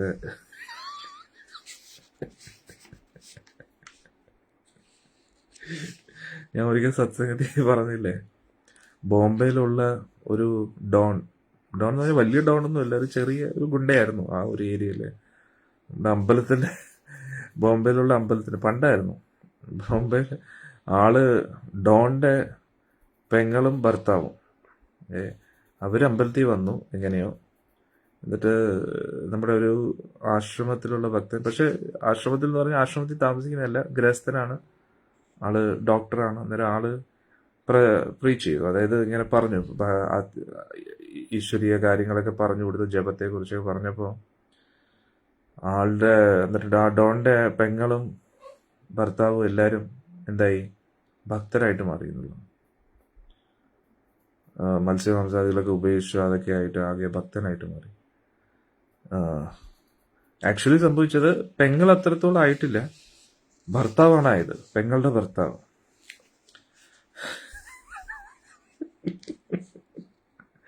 പെങ്ങൾ ഉടനെ ചെന്ന് ആങ്ങളെ അടുത്ത് കംപ്ലൈന്റ് പറഞ്ഞു, ഇങ്ങനെ അമ്പലത്തിൽ പോയി, അതോടുകൂടി എൻ്റെ ഭർത്താവിനെ അവന്മാർ നശിപ്പിച്ച്, ആളിപ്പോൾ ജപിക്കുകയില്ല, ഒന്നും അല്ല, ഈ മാംസവും കഴിക്കുന്നില്ല, ഇങ്ങനെയൊക്കെയാണ്, വൃത്തികെട്ട സ്വഭാവമൊന്നുമില്ല, നല്ല പിള്ളയായിട്ട് നടക്കുകയാണെന്ന് പറഞ്ഞിട്ട് ഉടൻ തന്നെ ഡോണിന് അങ്ങോട്ട് ദേഷ്യം വന്നല്ലോ. ഡോണിന് ദേഷ്യം വന്നിട്ട് ഒരു, അന്ന് തോക്കും തീക്കൊന്നും ഇല്ലല്ലോ, ഇത് അത്ര വലിയ ഡോണും അല്ല, ഒരാള് നമ്മള് എന്ത് പറഞ്ഞ, എനിക്ക് തോന്നുന്നു ദശമൂലം ദാമുവിനെ പോലെയാണെന്ന് തോന്നുന്നു. പക്ഷെ എന്തായാലും ഡൗൺ ആയിരുന്നു, കുറെ പേര് പേടിക്കുന്നുണ്ടായിരുന്നു. ആള് കത്തിയായിട്ട് ഇദ്ദേഹം താമസിക്കുന്ന വീട്ടിലെത്തി. സ്വാമിജി ഒന്നും ആയിട്ടില്ല, ആള് ഡോക്ടറാണ്, ആശ്രമത്തിൽ പോകും വരും, ആളുടെ വൈഫും ആളും എല്ലാം ഡിവോട്ടിയാണ്. ഇപ്പം ഭയങ്കര ഒരുപാട് സീനിയർ ഡിവോട്ടിയാണ്, എൻ്റെ ഗുരുസ്ഥാനത്തും കൂടെയാണ്. അന്നേരം ആളിനെ കുത്താനായിട്ട് വരികയാണ്. അന്നേരത്തേക്ക് നേരെ വീട്ടിൻ്റെ ഉള്ളിൽ ഇടിച്ചു കയറി, എന്നിട്ട് പറഞ്ഞു, നീ എൻ്റെ പെങ്ങളുടെ ജീവിതം നശിപ്പിച്ചല്ലേടാ, നിന്നെ ഞാൻ ഇപ്പം കൊല്ലാൻ പോവാണെന്ന് പറഞ്ഞിട്ട്. അന്നേരത്തേക്ക് ഈ പ്രഭുജിയാണെങ്കിൽ നല്ല ഭഗവത്ഗീതയൊക്കെ പഠിച്ച് നല്ല സ്ട്രോങ് ആയിട്ടിരിക്കുന്ന സമയം.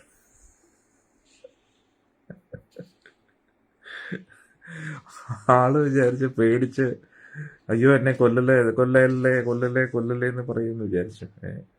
അന്നേരം ഉടനെ എന്തോ നമ്മുടെ ഡോണാള് പറഞ്ഞ്, നിന്നെ ഇന്ന് തന്നെ തീർക്കുന്നതായിരിക്കും ഇവിടെ എന്ന് പറഞ്ഞിട്ട് ഇങ്ങനെ മുന്നോട്ട് വരിക. അന്നേരത്തേക്ക് ഉടനെ പ്രഭുജി പറയാ, കൊല്ലടാ, എനിക്ക് കൊല്ലണമെങ്കിൽ കൊല്ല്, നിനക്ക് എൻ്റെ ശരീരത്തെ മാത്രമേ നശിപ്പിക്കാൻ കഴിയൂ, എന്നെ നിനക്കൊന്നും ചെയ്യാൻ കഴിയില്ല.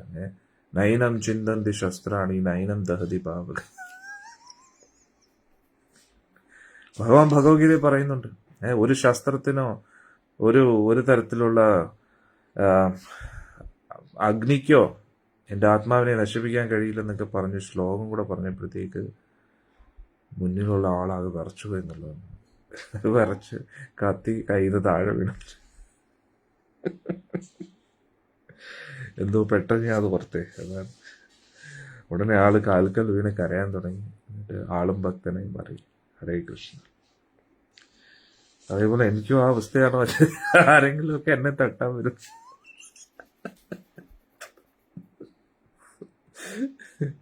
അയ്യോ നാരായണ. ആദ്യം മത്സ്യമാംസാദികൾ വെജിറ്റേറിയൻ ആക്കി, വെജിറ്റേറിയൻ കുക്കിങ്ങിൽ നിർത്തി. എല്ലാവരും വിചാരിക്കും ഇങ്ങയുടെ ഉദ്ദേശം എന്താണ്, അവിടെ ഗുരുവായൂരിരുന്ന് ഓരോന്ന് പറഞ്ഞാൽ മതി, നമ്മുടെ ജീവിതമാണ് താറുമാറ്.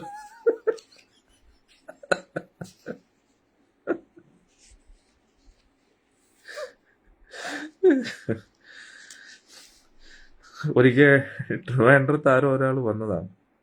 ഞാനിത് പറഞ്ഞല്ലോ, ഞാൻ ആശ്രമത്തിലായിരുന്നു. അന്നേരം വേറൊരു പ്രഭുജി ഇങ്ങനെ പറയുകയാണ്, ഓക്കെ, നിങ്ങളിവിടെ എങ്ങനെയാണ് നിങ്ങളുടെ ജീവിത രീതിയൊക്കെ? അന്നേരം നിങ്ങൾ മത്സ്യാംശങ്ങളൊന്നും കഴിക്കത്തില്ലല്ലേ? ആ, ഇല്ല. ലഹരി അതൊന്നും ഇല്ലല്ലേ? ചായ കാപ്പി ഇല്ല. ഓക്കെ. വിവാഹ ജീവിതം ഇല്ല. പിന്നെ ചൂതുകളി ഇല്ല. പിന്നെ എന്തിനാണ് നിങ്ങളൊക്കെ ജീവിക്കുന്നത്? ഭൂമിക്ക് ഭാരമായിട്ട്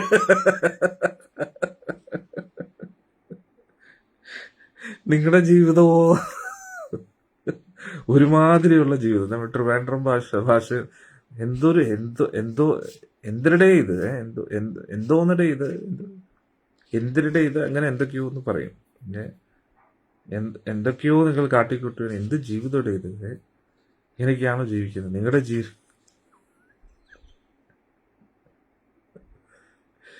ഭൂമിക്ക്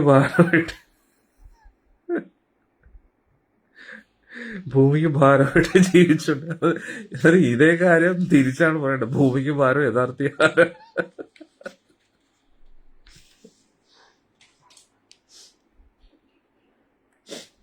അതൊരു നിങ്ങളുടെ ജീവിതം ഇങ്ങനെ അവിഞ്ഞ ജീവിതമാണ്.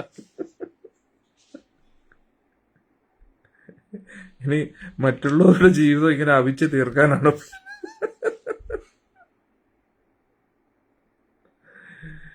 ഒരാൾ പറയുന്നത് മീൻ കച്ചവടക്കാരന് പ്രശ്നം ഉണ്ടാക്കും.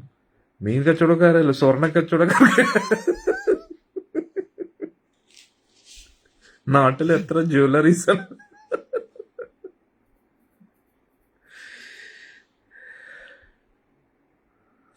ഒരു ഭക്തി പറയാം, മണ്ടന്മാർ എപ്പോഴും ഇങ്ങനെ ചോദിക്കാറുണ്ടെന്നും. എന്തോ ആയാലും ശരി, നമ്മുടെ പ്രചരണം സ്ട്രോങ് ആവുന്നതിനനുസരിച്ച് എന്തു പറയുന്നേ, ചിക്കൻ കട പൂട്ടും, മീൻ കട പൂട്ടും, എല്ലാ നോൺ വെജ് റെസ്റ്റോറൻറ്റും പൂട്ടേണ്ടി വരും. പിന്നെ കള്ളുകട പൂട്ടേണ്ടി, എല്ലാ കള്ള് ഷോപ്പും പൂട്ടേണ്ടി വരും. സിഗരറ്റ് കമ്പനി പൂട്ടേണ്ടി വരും. ഡോക്ടർമാര്, കാരണം പിന്നെ ഇതും കൂടാതെ സ്വർണ്ണക്കടകളും പൂട്ടേണ്ടി.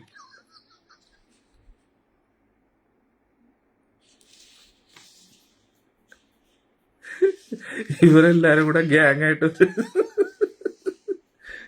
മതി, കുറെ ആയ പ്രീച്ച് ചെയ്ത്. അയ്യോ നാരായണ, ഇതെന്തൂടെ ഇൻകം ടാക്സ് കയറി കേസ് എടുക്കും? അതിന് ഇൻകം ടാക്സ് കേസ് എടുക്കുന്നത് ഇനി ഇൻകം ഉണ്ടായിട്ട് വേണ്ട കേസ് എടുക്കാൻ.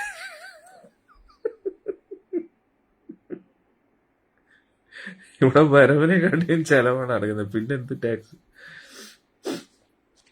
അന്നേരം എന്തോ ഒന്നും പറയാനില്ല സത്യം. ഇനി സ്വർണത്തിന്റെ കുറവും കൂടെ ഉണ്ടാകും, അത് ഇന്നത്തോടു കൂടി ഒരു തീരുമാനം. ഇപ്പൊ ഞാനിത് പറഞ്ഞപ്പോ എല്ലാരും നിങ്ങളുടെ കഴുത്തിയും തപ്പിയായിരിക്കും, ഉറപ്പാണ്. കാതിലും തപ്പിക്കാണോ, ഇതൊക്കെ സ്വർണ്ണമാണല്ലോ ഭഗവാൻ, ഇത് ഉപേക്ഷിക്കണം.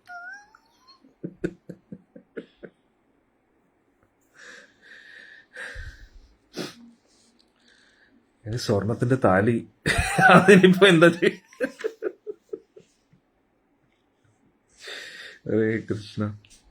ഇതിനെ നമ്മൾ തമാശ രീതിയിൽ ഇതൊക്കെ ചർച്ച ചെയ്താലും ഇതിന്റെ പുറകെ ഒരുപാട് യാഥാർത്ഥ്യമുണ്ട്. ഇതൊക്കെ കൊണ്ടാണ് നമ്മുടെ ജീവിതം ഇങ്ങനെ ആയിപ്പോയിരിക്കുന്നത്. അതുകൊണ്ട് നമുക്ക് ഒരു ആക്ച്വൽ സമാധാനം കിട്ടണമെങ്കിൽ ആത്മീയമായിട്ട് സ്വർണ്ണമാലയ്ക്ക് പകരം തുളസിമാല. തുളസിമാലയാണ് ഏറ്റവും സുന്ദരവും മനോഹരമായിട്ടുള്ളത്. അതാണ് നമ്മൾ ധരിക്കേണ്ടത്. എനിക്ക് തോന്നുന്നു നമ്മൾ ഭക്തരെല്ലാവരും ആരെങ്കിലും വിവാഹം കഴിക്കുകയാണെങ്കിലും തുളസിയുടെ താലി അടിപൊളിയായിരിക്കും അല്ലേ? തുളസി വെച്ച് നിർമ്മിച്ച താലി. ഞാനും വലിയൊരു താലി കെട്ടിയിട്ടുണ്ട്, കണ്ടോ? എന്ത് ചെയ്യും?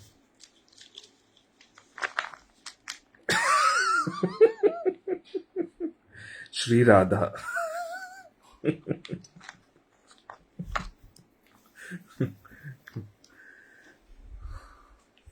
ഒരു ഭക്ത ചോദിക്കുന്നു, താലിമാലയോ പ്രഭുജി?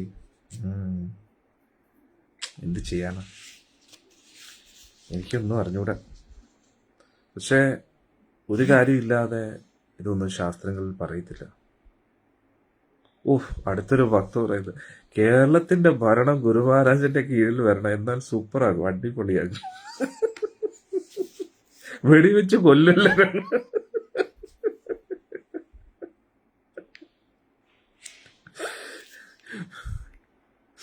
ഒരു ഭക്ത പറയുന്ന, സ്ത്രീകൾ ഒരിക്കലും സ്വർണം ഉപേക്ഷിക്കില്ല സ്വാമി.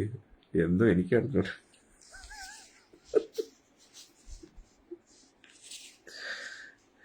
അതുകൊണ്ട് എന്തായാലും പ്ലാൻ ചെയ്യുക, ബുദ്ധിപരമായിട്ട് പ്ലാൻ ചെയ്യുക കേട്ടോ. ഒരു ഭക്ത പറയുന്നു, വെള്ളി ഇടാലോ. എന്തായാലും സ്വർണമെന്നേ പറഞ്ഞിട്ടുള്ളൂ, ഭാഗ്യത്തിന് വെള്ളിന്ന് പറഞ്ഞിട്ടില്ല. ഒരാൾ പറയുന്നു, Yogi Adityanath. That is UP, this is Kerala. ജമീൻ ആസ്മാൻ കാ ഫറക്.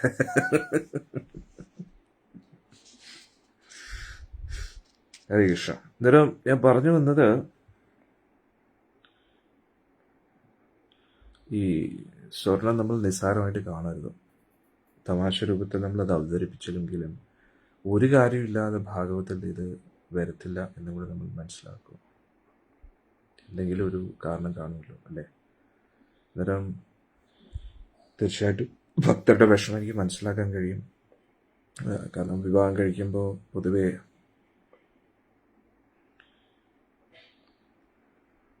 നമ്മൾ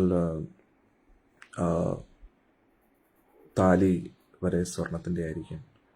അന്നേരം ഈ ഒരു സന്ദർഭത്തിൽ അടിയന് പറയാൻ കഴിയുന്നത്, എത്രത്തോളം കുറയ്ക്കാൻ കഴിയുമോ അത്രത്തോളം കുറയ്ക്കുക. പക്ഷെ തീർച്ചയായിട്ടും അമ്മമാരുടെ കഴുത്തിലും കാതിലും ഒന്നും ഇല്ലാതിരിക്കണം, കൈകളിലും ഒന്നും ഇല്ലാതിരിക്കുമ്പോഴും ഒരു വിഷമമാണ്. അതൊരു കാണാനൊരു ഭംഗി കാണത്തില്ല.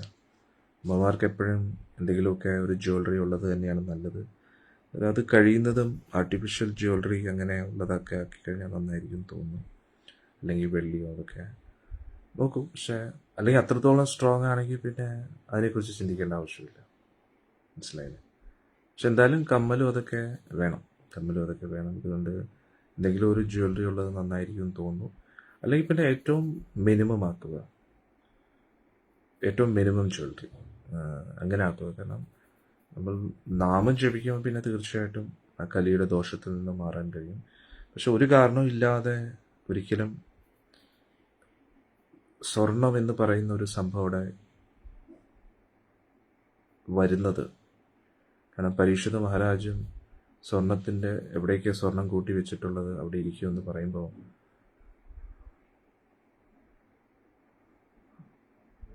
ഒരു ഭക്ത പറയുന്നു, ഡെയിലി ഉപയോഗിക്കുന്നില്ല സ്വാമിജി. ഉപയോഗിച്ചില്ലെങ്കിലും നമ്മൾ വീട്ടിൽ സൂക്ഷിച്ചു വെക്കാറില്ലേ? ഹരേ കൃഷ്ണ. അന്നേരം സ്വർണം വളരെ ക്രിട്ടിക്കലാണ്. പക്ഷേ ഏറ്റവും ഡേഞ്ചറസ് ആയിട്ടുള്ളത് മത്സ്യമാംസാദികൾ, ലഹരി, അവീത ബന്ധങ്ങൾ, ചൂതുകളിയാണ്. അന്നേരം ഗോൾഡും നമ്മൾ ശ്രദ്ധിക്കണം.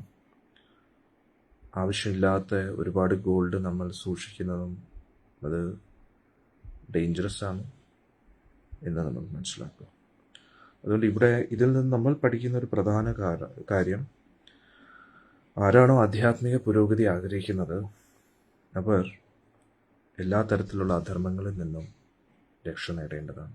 പ്രത്യേകിച്ച് കലിദോഷം, കലിയുടെ വാസസ്ഥലമായിട്ടുള്ള ഈ 5 കാര്യങ്ങൾ എന്തൊക്കെയാ?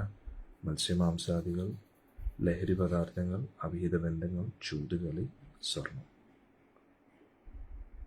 ഇതിൽ നിന്ന് നമ്മൾ തീർച്ചയായിട്ടും എത്രത്തോളം മാറി നിൽക്കുന്നു അത്രത്തോളം നല്ലതാണ്. അവസാനത്തെ സ്വർണത്തിൻ്റെ കാര്യം നമ്മൾ പറഞ്ഞു. അത് എത്രത്തോളം നിങ്ങൾക്കത് പ്രാക്ടിക്കലി ചെയ്യാൻ പറ്റും എന്ന് നിങ്ങൾ തന്നെ ചിന്തിക്കുക കേട്ടോ.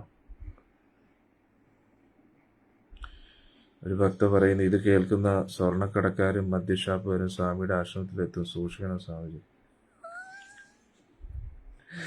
അരേ കൃഷ്ണ, എന്ത് ചെയ്യാനാണ്, നമ്മുടെ ഡ്യൂട്ടി ഇങ്ങനെ ആയിപ്പോയില്ലേ. പറയേണ്ടത് പറയണ്ടേ, സത്യം സത്യമായിട്ട് തന്നെ പറയണല്ലോ. അതിനുവേണ്ടി എന്ത് വില കൊടുക്കേണ്ടി വന്നാലും അല്ലേ. അതിവിടെ അടുത്ത പറയുന്നു, കാരണം ഒരു ഭക്തൻ പറയുന്നു, അതുകൊണ്ടാണോ അന്നുള്ള ആൾക്കാരുള്ള സ്വർണം മുഴുവനും പത്മനാഭസ്വാമിക്ക് സമർപ്പിച്ച് ഗുരുജി? സാധ്യതയുണ്ട്. കാരണം എന്താണെന്നറിയോ, കാരണം ഖജനാവിൽ എന്തായാലും സ്വർണം വേണം. പക്ഷെ ആ സ്വർണം അവരിങ്ങനെ കൂട്ടി വെക്കുകയല്ല, അതിനെ എപ്പോഴും ഇങ്ങനെ റൊട്ടേറ്റ് ചെയ്തുകൊണ്ടിരിക്കും. എന്നിട്ട് അങ്ങ് പറഞ്ഞതുപോലെ യുദ്ധമൊക്കെ ജയിച്ചു കഴിയുമ്പോൾ ലഭിക്കുന്ന സ്വർണമൊക്കെ നേരെ ഭഗവാന് വേണ്ടി സമർപ്പിക്കും, ഭഗവാന്റെ സേവനത്തിന്. കാരണം ഇവരുടെ ഇരിക്കുന്ന സേഫ് അല്ല. സ്വർണ്ണമുണ്ടോ, കള്ളന്മാരവിടെ എത്തിയിരിക്കുന്നുണ്ടോ, മണത്തെങ്കിലും എത്തിയിരിക്കുന്നില്ല, എങ്ങനെയെങ്കിലും എത്തും. സ്വർണവും കള്ളന്മാരുമായിട്ട് പ്രത്യേക ഒരു അട്രാക്ഷനുണ്ട്. കള്ളന്മാരോട് പറയേണ്ട ആവശ്യമില്ല എവിടെ സ്വർണം ഉണ്ടെന്ന്, അവർക്കത് കണ്ടെത്താൻ കഴിയുന്നില്ല. അത് എത്രത്തോളം സ്വർണത്തിൻ്റെ അളവ് കൂടുന്നു അത്രത്തോളം ഡേഞ്ചറസ് ആണ്, വളരെ ഡേഞ്ചറസ് ആണ്.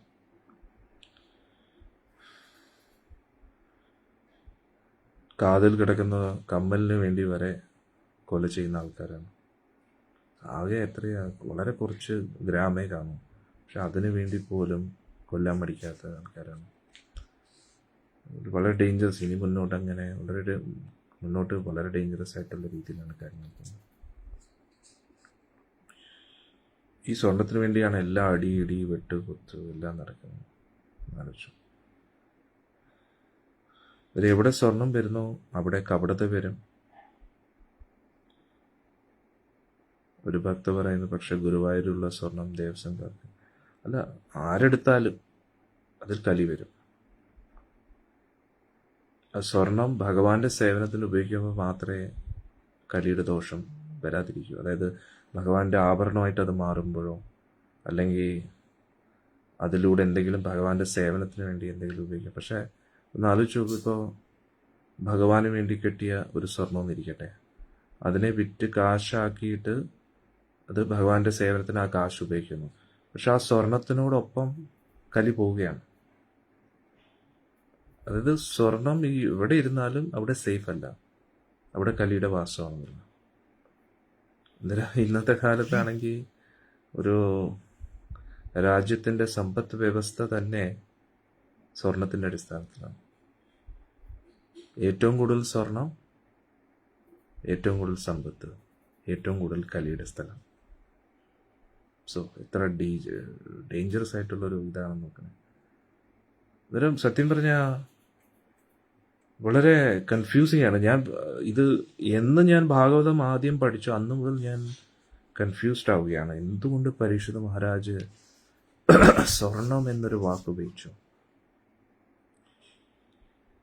അത് വലിയൊരു അബദ്ധമായിപ്പോയി. പക്ഷെ ഇത് ഭഗവാന്റെ പ്ലാനും ആയിരിക്കാം, അല്ലെങ്കിൽ ഒരിക്കലും പരീക്ഷിത് മഹാരാജ് അങ്ങനെ ചെയ്യത്തില്ലല്ലോ. ആ സ്വർണം എന്ന വാക്ക് ഉപയോഗിച്ചപ്പോൾ തന്നെ അത് പരീക്ഷിത് മഹാരാജിനും വലിയൊരു വിനയായി എന്നുള്ളതാണ്. ഇതാണ് നമ്മൾ മനസ്സിലാക്കേണ്ടത്. അന്നേരം നമ്മൾ ഭക്തര് ജീവിതത്തിൽ എടുക്കുന്ന തീരുമാനങ്ങൾ വളരെ ശ്രദ്ധിച്ചായിരിക്കണം എന്ന് അതും കൂടെ നമുക്കൊരു പാഠമാണ്. ഒരു പക്ഷേ പരീക്ഷിത് മഹാരാജ് ഒരിക്കലും ഇത്രയും ചിന്തിച്ച് കാണത്തില്ല. ഒരു ഭക്തൻ പറയുന്നു, ഗോൾഡ് ഇല്ലാത്തവർ ഭാഗ്യവാന്മാരാണോ ഗുരുദേവ്? എങ്കിൽ ഞാൻ ഹാപ്പിയാണ് ഗുരുദേവ്. ഗോൾഡ് ഇല്ലാത്തവർ ഭാഗ്യവാന്മാരെന്ന് പറയാൻ കഴിയില്ല. നമ്മുടെ ജീവിതത്തിൽ ഈ ഐശ്വര്യം വരുന്നത്, സമ്പത്ത് വരുന്നത്, അതൊരു ഭാഗ്യമാണ്. പക്ഷെ എന്നാലും വരാതിരിക്കുന്നതും സ്വമേധയെ അത് മാറ്റിവെക്കുന്നതും രണ്ടും തമ്മിൽ വ്യത്യാസമുണ്ട്. ഓക്കെ, പിന്നെ അങ്ങ് ഭക്തയാണ്, അതുകൊണ്ട് തീർച്ചയായിട്ടും ഭാഗ്യവാൻ തന്നെയാണ്. സ്വർണം യഥാർത്ഥ ഭാഗ്യമല്ലല്ലോ, ഏറ്റവും അമൂല്യമായിട്ടുള്ള രത്നമാണല്ലോ നമ്മുടെ ഗുരുവായൂരപ്പൻ. അതുകൊണ്ട് എല്ലാവർക്കും ക്ലിയർ ആയല്ലോ അല്ലേ? ക്ഷമിക്കണം, നിങ്ങളുടെ ജീവിതത്തിലെ സമാധാനം കെടുത്താൻ വേണ്ടിയല്ല അടിയൻ ഇതൊക്കെ പറയുന്നത്. നിങ്ങൾ ഭാഗവതം എടുത്ത് നോക്കൂ. സത്യമായിട്ട് ഞാൻ പറയല്ലേ, ഒരു കാര്യമില്ലാതെ ഇതൊക്കെ എഴുതി വെക്കുമോ? അതായത് വ്യാസമഹർഷിക്ക് ചുമ്മാ ഇമാജിൻ ചെയ്ത കഥകളൊന്നും അല്ല ഇത്, യഥാർത്ഥത്തിൽ നടന്ന സംഭവമാണ്. അത് നമുക്ക് സമൂഹത്തിൽ അത് കാണാനും കഴിയുന്നുണ്ട്. സമൂഹത്തിൽ അത് കാണാൻ കഴിയുന്നുണ്ട് അല്ലേ? ഒരു ഭക്തൻ പറയുന്നു, മനുഷ്യർക്ക് അതിന് അർഹതയില്ലല്ലേ, പ്രത്യേകിച്ച് കലിയുഗത്തിലുള്ളവർക്ക് അർഹതയില്ല. അന്നേരം നിങ്ങൾ നോക്കിക്കഴിഞ്ഞാൽ എല്ലായിടത്തും കാണാൻ കഴിയും. എന്തുവാണ് ആ സ്വർണത്തിന്റെ ഇക്വലന്റ് ആയിട്ടാണ് കാശ് അല്ലേ? അന്നേരം കാശിനെ ഉപേക്ഷിക്കുക എന്നല്ല, പക്ഷെ കാശ് എന്നുള്ള അത് ഒരു കണക്കിന് നന്നായെന്നേ പറയൂ. അതായത് ഗോൾഡിന് പകരം കറൻസി ആക്കിയത് വളരെ നന്നായെന്നേ പറയൂ. കാരണം എന്താ, ഗോൾഡ് എന്ന് പറഞ്ഞാൽ കലിയുടെ ഏറ്റവും വലിയ ഒരു ഇതാണ്. എന്തു പറയുന്നത്, ആൾക്കാർ ഭ്രാന്ത് പിടിക്കും. സ്വർണം കണ്ടു കഴിഞ്ഞാൽ, നിങ്ങൾ ശ്രദ്ധിച്ചു കഴിഞ്ഞാൽ പൊതുവെ, അതായത് നിങ്ങൾ ഭക്തരാണ്, പക്ഷേ ഭക്തരല്ലാത്ത സ്ത്രീകളെ നോക്കിക്കഴിഞ്ഞാൽ അവർക്കൊരു ഭ്രാന്താണ് സ്വർണം എന്ന് പറഞ്ഞാൽ. അതേപോലെ ആണുങ്ങളുടെ ഉള്ളിൽ ഒരു ഭ്രാന്താണ് സ്വർണം. നിങ്ങൾ സിനിമകളിൽ പോലും കണ്ടു കഴിഞ്ഞാൽ അവരുടെ ആ ക്യാരക്ടർ അഭിനയിക്കുന്നുണ്ട്. സ്വർണം അഭിനയിക്കുകയല്ല, അത് ഒറിജിനലി അങ്ങനെയാണ്. സ്വർണം എന്ന് പറഞ്ഞാൽ ഒരു ഭ്രാന്താണ് അവിടെ. ഉടൻ തന്നെ, അതായത് ഒരു വ്യക്തി ഇങ്ങനെ നിൽക്കുന്ന സമയത്ത്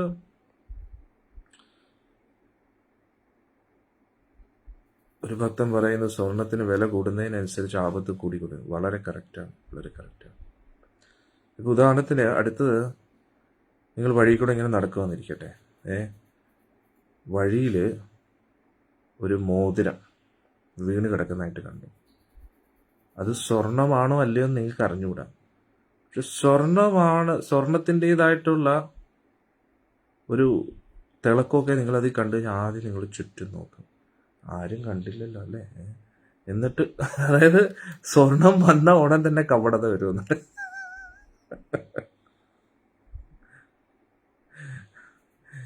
ഇനി മറ്റാരെങ്കിലും കണ്ടു കഴിഞ്ഞാൽ, നിങ്ങളുടെയാണോ ഇത് ഇവിടെ വീണ് കിടക്കുന്നത്? ആരുടെയാണ് ഈ സ്വർണം ഇവിടെ? ആരാണ് ഇത് ഇവിടെ കൊണ്ടുവന്നത്? എന്നിട്ട് അത് എന്റേതാണെന്ന് പറയുന്നത് സൂക്ഷിച്ച് വെക്കണം കേട്ടോ. നമ്മൾ അന്നേരം ഉള്ളി വിചാരിക്കും, ഏത് സമയത്ത് ഇവന് വരാൻ തോന്നി, അല്ലെങ്കിൽ ഇന്നത് അത് വിറ്റിട്ട് എന്തെങ്കിലുമൊക്കെ കാശുണ്ടാക്കാൻ. അതായത് സ്വർണം വന്ന ഉടൻ തന്നെ കപടതയാണ്. കപടത വന്നു കഴിഞ്ഞാലോ പിന്നെ ഒരു ഉന്മാദാവസ്ഥയാണ്. ഇങ്ങനെ ആസ്വദിച്ച് അർമദിച്ച് ഉന്മാദാവസ്ഥയിൽ ഉന്മത്തനായിട്ട് നടക്കുക എന്നതാണ്. പിന്നെ ഉന്മത്ത അവസ്ഥയിലിരിക്കുമ്പോൾ എന്താണ്, സുഖലോലുപനായിട്ടിരിക്കുമ്പോൾ കാമം വരും. കാമം വന്നു കഴിഞ്ഞാൽ അതിനെതിരെ നിൽക്കുന്നവർക്ക്, അല്ലെങ്കിൽ ആളിനെക്കാട്ടിയും കൂടുതൽ ആസ്വദിക്കുന്ന വ്യക്തിയോട് അസൂയ തോന്നും, ശത്രുത തോന്നും, എല്ലാം ഓട്ടോമാറ്റിക്കലി വരുന്നു. അന്നേരം നമുക്ക് പോലും അർഹതയില്ലാത്ത, നമ്മൾ അതിൻ്റെ അവകാശി അല്ലാത്തൊരു സ്വർണത്തെ കാണുമ്പോൾ നമ്മുടെ മൈൻഡ് ഇത്രയും ചേഞ്ച് ആവുകയാണെങ്കിൽ എന്തുമായിരിക്കും അല്ലേ?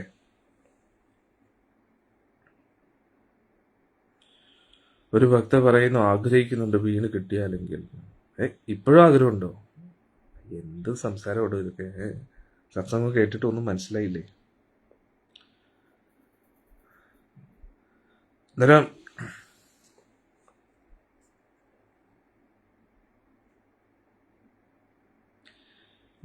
ഈ പരീക്ഷിത് മഹാരാജ് കലിയോട് പറഞ്ഞ ഇതിൽ നിന്നും നമ്മൾ മനസ്സിലാക്കേണ്ട ഒരു കാര്യം,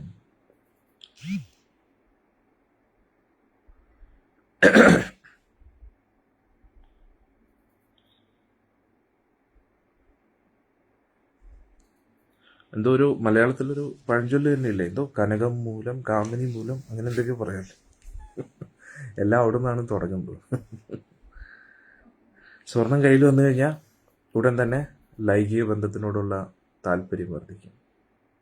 എൻ്റെ കയ്യിലെ സ്വത്തുവകകൾ, എൻ്റെ ഇൻഫ്ലുവൻസ് എല്ലാവരും മനസ്സിലാക്കണം, എല്ലാവരും ഞാൻ എൻ്റെ ആസ്വാദനത്തിന് വേണ്ടി പ്രവർത്തിക്കണം എന്നുള്ളൊരു ത്വര വർദ്ധിക്കുന്നില്ല. എന്നിട്ട് അതിനെതിരെ നിൽക്കുന്നവരുമായിട്ടൊക്കെ കലഹം, കാപട്യം, വല്ലാത്തൊരു സൈക്കിളാണ്. അഹങ്കാരം. ഒരു ഭക്തൻ പറയുന്നു, നമ്മൾ സ്വന്തമായി ജോലി ചെയ്ത് സ്വർണം മേടിക്കുന്നതിൽ അത്ര ഇഷ്യൂ ഉണ്ടോ? അത് നല്ലൊരു ചോദ്യമാണ് പ്രഭുജി. പക്ഷേ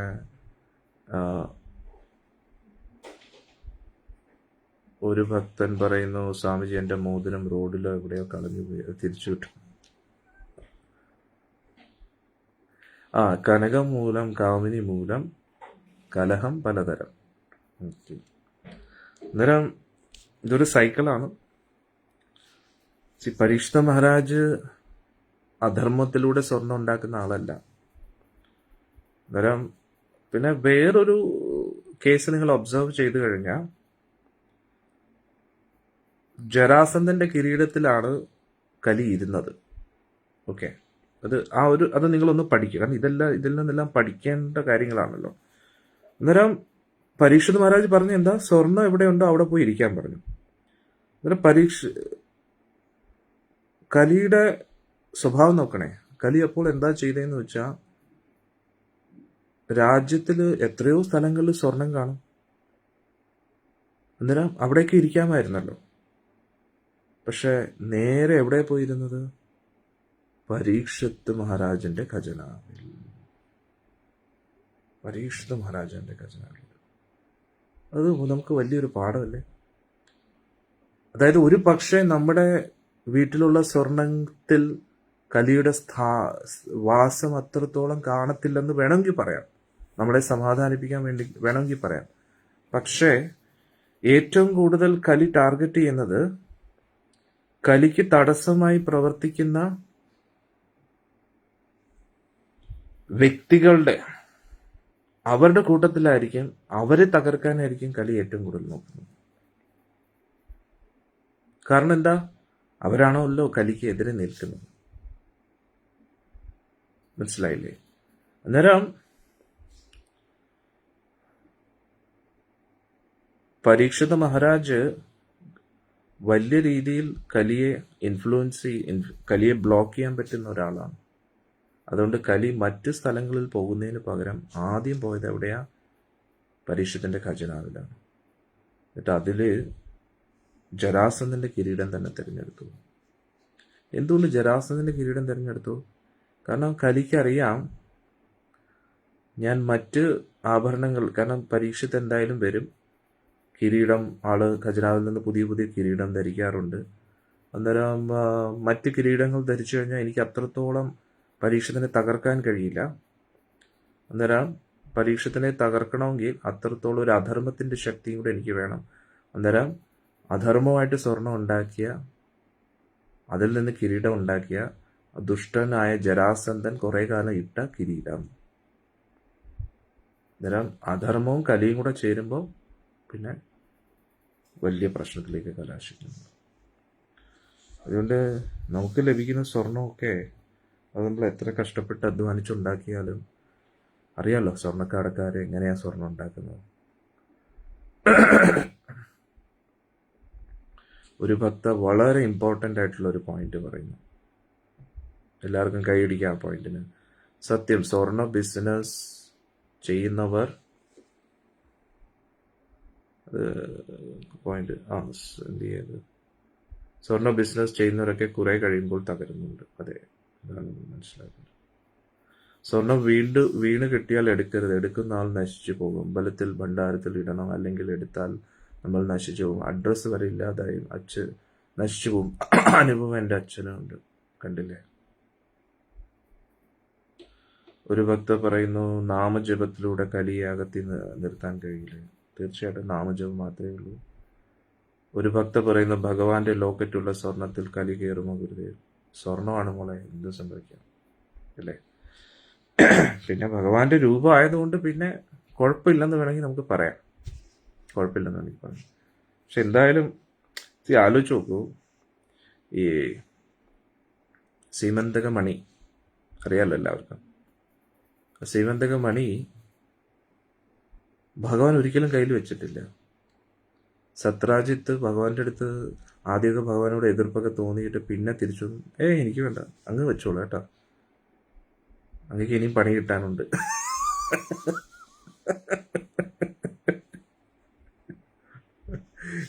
ഇനിയും കുറെ പണി കിട്ടാനുണ്ടേ, അതുകൊണ്ട് അങ്ങയുടെ കയ്യിൽ തന്നെ വെച്ചോളൂ, എനിക്കിവിടെ ആവശ്യത്തിന് പണിയുണ്ട്, പുതിയതായിട്ട് പണിയൊന്നും വേണ്ട.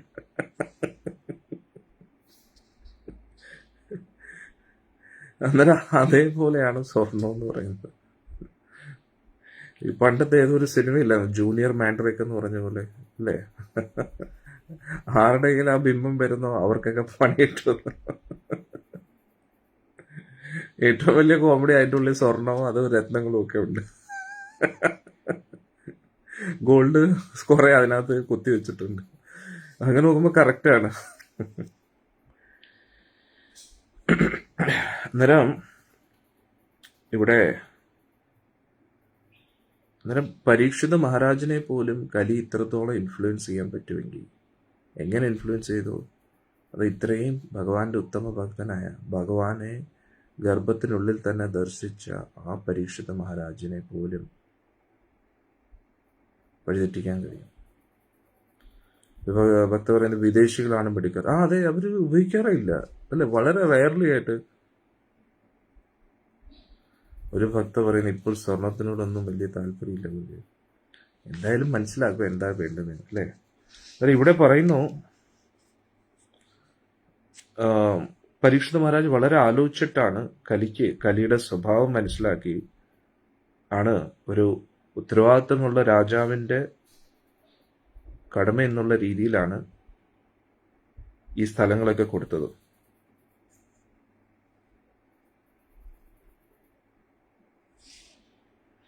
അടുത്തൊരു ഇമ്പോർട്ടന്റ് പോയിന്റ് നിങ്ങൾക്കുണ്ട് കേട്ടോ.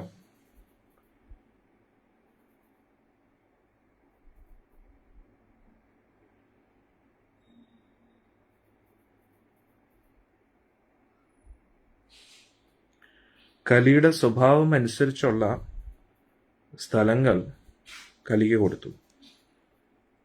പക്ഷെ അതേ സമയത്ത് ബുദ്ധിപരമായിട്ട് പരീക്ഷത്ത് വേറെ കാര്യങ്ങളും ചെയ്തുകൊണ്ടിരിക്കുകയാണ്. എന്താണെന്നറിയാം? പരീക്ഷിത മഹാരാജിന്റെ ഖജനാവിലുള്ള എല്ലാ സമ്പത്തും ഈ ധർമ്മത്തെ സ്ഥാപിക്കാൻ വേണ്ടി ഉപയോഗിച്ചു. മനസ്സിലാവുന്നുണ്ടോ? തപസ്യയെ പ്രൊമോട്ട് ചെയ്യുന്നു, ശുദ്ധിയെ പ്രൊമോട്ട് ചെയ്യുന്നു, കാരുണ്യത്തെ പ്രൊമോട്ട് ചെയ്യുന്നു. അങ്ങനെ ഭൂമിയുടെ സാഹചര്യത്തെ വർദ്ധിപ്പിച്ചു. അതായത് ഖജനാവിൽ പരീക്ഷിത മഹാരാജാവ് ഇങ്ങനെ സ്വർണത്തെ കൂട്ടി വെക്കാറില്ലായിരുന്നു. പരീക്ഷിത മഹാരാജന് നന്നായിട്ട് അറിയാം സ്വർണത്തിൽ ആളുണ്ടെന്ന്. അതുകൊണ്ട് ആ സ്വർണത്തെ എന്ത് ചെയ്യും? അതായത് കലിയെ തന്നെ ഭഗവാന്റെ സേവനത്തിൽ ഏർപ്പെടുത്തിക്കൊണ്ടേയിരിക്കുകയാണ്. വളരെ റിസ്ക് ആണ്, തീ വെച്ച് കളിക്കുന്നില്ല. അതാണ് സംഭവിച്ചത്. പരീക്ഷിത മഹാരാജ് സ്വർണത്തിൽ ഇരുന്നോളാൻ പറഞ്ഞു. അന്നേരം പരീക്ഷിത മഹാരാജ് അതേ സ്വർണം ഉപയോഗിച്ച് എല്ലാം ഭഗവാന്റെ സേവനങ്ങൾ ചെയ്തുകൊണ്ടിരിക്കുകയാണ്, ഭഗവാന്റെ കാര്യം പ്രചരിപ്പിക്കാൻ. അതായത് 4 യമനിയമങ്ങൾ ഇപ്പൊ നമ്മൾ ചെയ്യുന്ന പോലെ ഭഗവാന്റെ കാര്യങ്ങൾ, മത്സ്യമാംസാദികൾ തടയുക, ലഹരി പദാർത്ഥങ്ങൾ ഉപയോഗിക്കുന്ന നിർത്തുക, അവീതബന്ധങ്ങൾ തരുത്, ചൂത് കളിക്കരുത്, നാമം ജപിക്കുക. അന്നേരം ഭഗവാന്റെ സേവനത്തിൽ എല്ലാവരെയും ഏർപ്പെടുത്തുക. എന്നിട്ട് കലിദോഷത്തെ അകറ്റാൻ വേണ്ടിയുള്ള കാര്യങ്ങൾക്ക് വേണ്ടി സമ്പത്തിനെ ഉപയോഗിക്കാം. അതുകൊണ്ട് നമ്മുടെ കയ്യിലുള്ള സ്വർണം, സമ്പത്ത്, ഇതെല്ലാം ഭഗവാന്റെ സേവനത്തിന് ഉപയോഗിക്കുക. ഉടനെ ഓഹോ, അതായിരുന്നു സ്വാമിജിയുടെ പണി അല്ലേ, ഇപ്പം ടെക്നിക്ക് പിടികിട്ടി. എല്ലാ ഗോൾഡും കൂടെ ഗോലോകൻ ട്രസ്റ്റിലേക്ക് കൊടുക്കാൻ വേണ്ടിയല്ലേ. അങ്ങനെയൊക്കെ വിചാരിച്ച് ഇറങ്ങിയ ആൾക്കാർ. നിങ്ങൾ ഗോലോകൻ ട്രസ്റ്റിലേക്ക് തരേണ്ട ആവശ്യമില്ല. നിങ്ങൾ നിങ്ങളുടേതായിട്ടുള്ള രീതിയിൽ ഉപയോഗിക്കൂ. നിങ്ങൾക്ക് ഇഷ്ടമുള്ള രീതിയിൽ ഭഗവാന്റെ സേവനത്തിന് വേണ്ടി. ഒരു ഭക്തൻ പറയും, ഐ തിങ്ക് ഗുരുദേവ് സർവാഭരണ വിഭൂഷതയായ നവവധു കലിയെയും വഹിച്ചു കൊണ്ടാണല്ലേ ഭർത്താവിന്റെ കരത്തിൽ. കിടിലം പോയിന്റ് ബ്രോ, സല്യൂട്ട്. വലത് കാലം വെച്ച് കയറുക.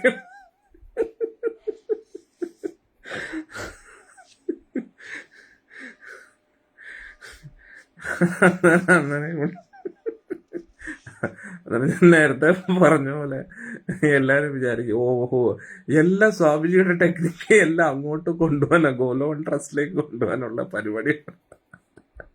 അതിനു വേണ്ടി പലതും പറഞ്ഞ് ആൾക്കാരെ പറ്റിച്ചുകൊണ്ടിരിക്കുക. ദൈവം അങ്ങനെ ഒന്നും വിചാരിക്കും. എനിക്ക് വേറെ ഭാര്യയും കുട്ടികളൊന്നും ഇല്ല. അവർക്ക് വേണ്ടി ഒന്നുമല്ല ഇത് ചെലവാക്കുന്നത്. ഇതൊക്കെ നിങ്ങൾക്ക് വേണ്ടി 70ഓളം പാവം മിണ്ടാപ്രാണികളുണ്ട്.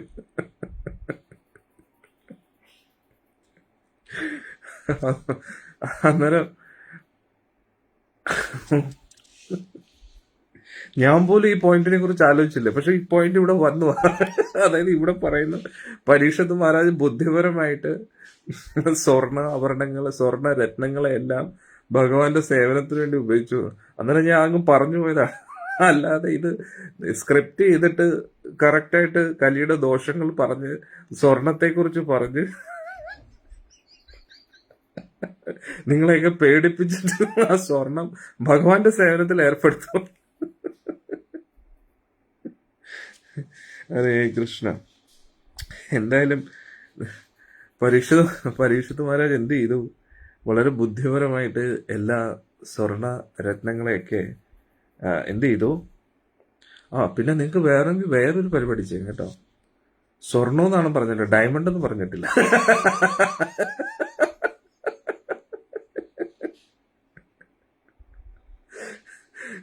സ്വർണം ഗോൾഡ് എന്നേ പറഞ്ഞു. ഭാഗ്യത്തിന് രത്നങ്ങൾ എന്ന് പറഞ്ഞിട്ടില്ല. അതുകൊണ്ട് നിങ്ങളുടെ ഗോൾഡൊക്കെ ഡയമണ്ട് ആക്കി മാറ്റാൻ പോകുന്നു. അതൊരു ടെക്നിക്കൽ. ഹരേ കൃഷ്ണ. അന്നേരം ഇവിടെ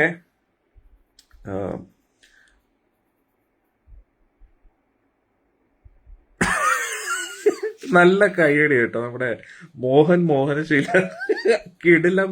നമ്മൾ ഇന്നത്തെ ഭാഷയിൽ പറയുകയാണെങ്കിൽ ഈ തഗ് എന്ന് പറയുന്നില്ല, അതേപോലെ സ്വർണം കുറഞ്ഞാണ് നവവധു വരുന്നതെങ്കിൽ അമ്മായി അമ്മമാർക്ക് കലി കയറും.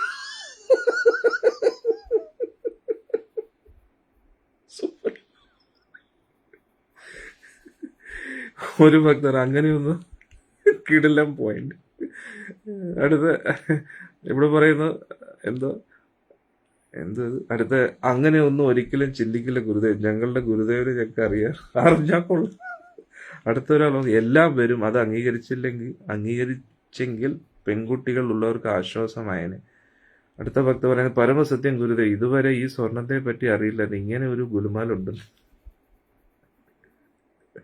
അതിന്റെ ഒരാള് നരസിംഹമൂർത്തേ നമ. ഹരേ കൃഷ്ണ. നരസിംഹദേവ് ഭഗവാൻ കി ജയ. അന്നേരം ഇത് വെറുതെ അല്ല നമ്മൾ തമാശ രൂപത്തിൽ പറഞ്ഞെങ്കിലും ഇതിന്റെ പുറേ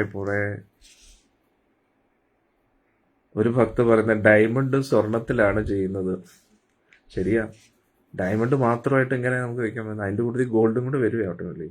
ഒന്നുകിൽ മോതിരമായിട്ട് അല്ലെങ്കിൽ കമ്മലായിട്ട്. അതിനർത്ഥം ഡയമണ്ട്സ് ഉണ്ടല്ലേ.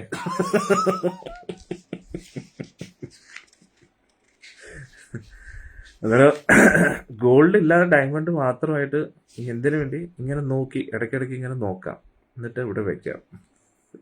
കണ്ട് ഷോ പീസ് പോലെ നോക്കാൻ വേണ്ടി ഉപയോഗിക്കാം. സ്വർണം വന്നാൽ സ്വർണവും പോവും ഡയമണ്ടും പോകുന്നില്ല. ഹരേ കൃഷ്ണ. എന്തായാലും സമാധാനമായിട്ടിരുന്ന് ആലോചിക്കും നിങ്ങൾക്ക് എന്താ ഇത് ചെയ്യേണ്ടതെന്ന് കേട്ടോ. കാരണം നിങ്ങൾ അധ്വാനിച്ച് കഷ്ടപ്പെട്ടുണ്ടാക്കിയ സ്വത്താണ്. അത് നല്ല രീതിയിൽ നിങ്ങൾക്ക് നന്മയുള്ള കാര്യത്തിൽ, നിങ്ങളുടെ കുട്ടികളുടെ നന്മയ്ക്കുള്ള കാര്യത്തിന് വേണ്ടി ഉപയോഗിക്കുക എന്ന് നിങ്ങൾ ചിന്തിക്കുക. ഓക്കെ. അന്നേരം അതുകൊണ്ട് പരീക്ഷിത് മഹാരാജ് വളരെ ബുദ്ധിപരമായിട്ട് കലിക്ക് പുരോഗതി ഉണ്ടാകുന്ന രീതിയിൽ എല്ലാ കാര്യങ്ങളെയും തടസ്സപ്പെടുത്തി എന്നുള്ളതാണ്. എന്നിട്ട് ഇവിടെ പറയുന്നു പരീക്ഷത്തിന് ഒരിക്കലും കലിയോടത്ത് ശത്രുതയോ ദ്വേഷഭാവവും ഇല്ലായിരുന്നു. അന്നേരം ഒരു ഭക്ത പറയുന്നു ഉണ്ടായാലും തീരുമാനമായി, ഇനി സ്വർണ്ണ കടയിൽ പോകണ്ട. ഒരു ഭക്തൻ പറയാം സ്വർണം വരുത്തുന്ന ഒരു വിന. സത്യമാണ്, സത്യം. എന്നാൽ ഇവിടെ അടുത്ത പോയിന്റ് ശ്രദ്ധിക്കട്ടെ എല്ലാവരും, വളരെ ഇമ്പോർട്ടന്റ് പോയിന്റ് ആണ്.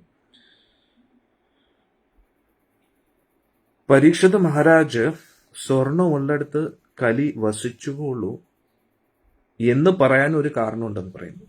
എന്താണെന്നറിയാം? പറയുന്നു പരീക്ഷിത് മഹാരാജിന്റെ ഒരു പ്രത്യേക ഇത് വളരെ ഇമ്പോർട്ടൻ്റ് ആണ്. കാരണം എന്താ, കലി എന്താണെന്ന് മനസ്സിലായെങ്കിലേ നമുക്ക് അതായത് തണുപ്പ് കാലം വരുമ്പോൾ നമ്മൾ എങ്ങനെ ചൂട് വസ്ത്രങ്ങളൊക്കെ സ്വെറ്ററൊക്കെ ഇടുന്നു അല്ലേ? അന്നേരം അതേപോലെ മഴ വരുന്ന സമയത്ത് റെയിൻ കോട്ടും അതുമൊക്കെ ഓക്കെ, അന്നേരം അതേപോലെ കലിയെ മനസ്സിലാക്കി അതിനനുസരിച്ച് നമ്മൾ മുൻകരുതലുകൾ എടുക്കണം. അന്നേരം ഇവിടെ പറയുന്നു, പരീക്ഷിത് മഹാരാജ് കലിയെ കൊല്ലാതെ വിട്ടതിനും അധികം ശിക്ഷിക്കാത്തതും കലിക്ക് വാസ അനുവദിക്കുന്നതിനും ഒരു കാരണം കൂടെ ഉണ്ട്. കാരണം എന്താ? കലിയുഗത്തിന്റെ ഒരു പ്രത്യേകത എന്ന് പറഞ്ഞു കഴിഞ്ഞാൽ കലിയുഗത്തിൽ ഒരുപാട് ഗുണങ്ങളും ഉണ്ട്. അന്നേരം കലി പ്രോഗ്രസ് ആവുന്നതിനനുസരിച്ച് ആ ഗുണങ്ങൾ എഫക്റ്റീവ് ആവും. എന്താണ് ആ ഗുണങ്ങൾ? പറയുന്നു, നല്ല കാര്യങ്ങൾ ചെയ്യുന്നതിനെ കുറിച്ച് ചിന്തിക്കുമ്പോൾ തന്നെ ആ നല്ല കാര്യത്തിന്റെ റിസൾട്ട് കിട്ടും. ഓ, സൂപ്പർ അല്ലേ? മോശപ്പെട്ട കാര്യങ്ങൾ ചിന്തിക്കുന്നതിലൂടെ പാപം ലഭിക്കത്തില്ല, നമ്മുടെ മനസ്സ് അശുദ്ധമാകും. എന്നിട്ട് മോശപ്പെട്ട കാര്യങ്ങൾ തീവ്രമായിട്ട് ചിന്തിക്കുന്നതിനനുസരിച്ച് അത് യാഥാർത്ഥ്യത്തിലേക്ക് വരാനുള്ള സാധ്യതയുണ്ട്. പക്ഷെ പാപം കിട്ടത്തില്ല, അത് പ്രവർത്തിക്കുമ്പോൾ മാത്രമാണ് പാപം. പക്ഷെ നല്ല കാര്യങ്ങളോ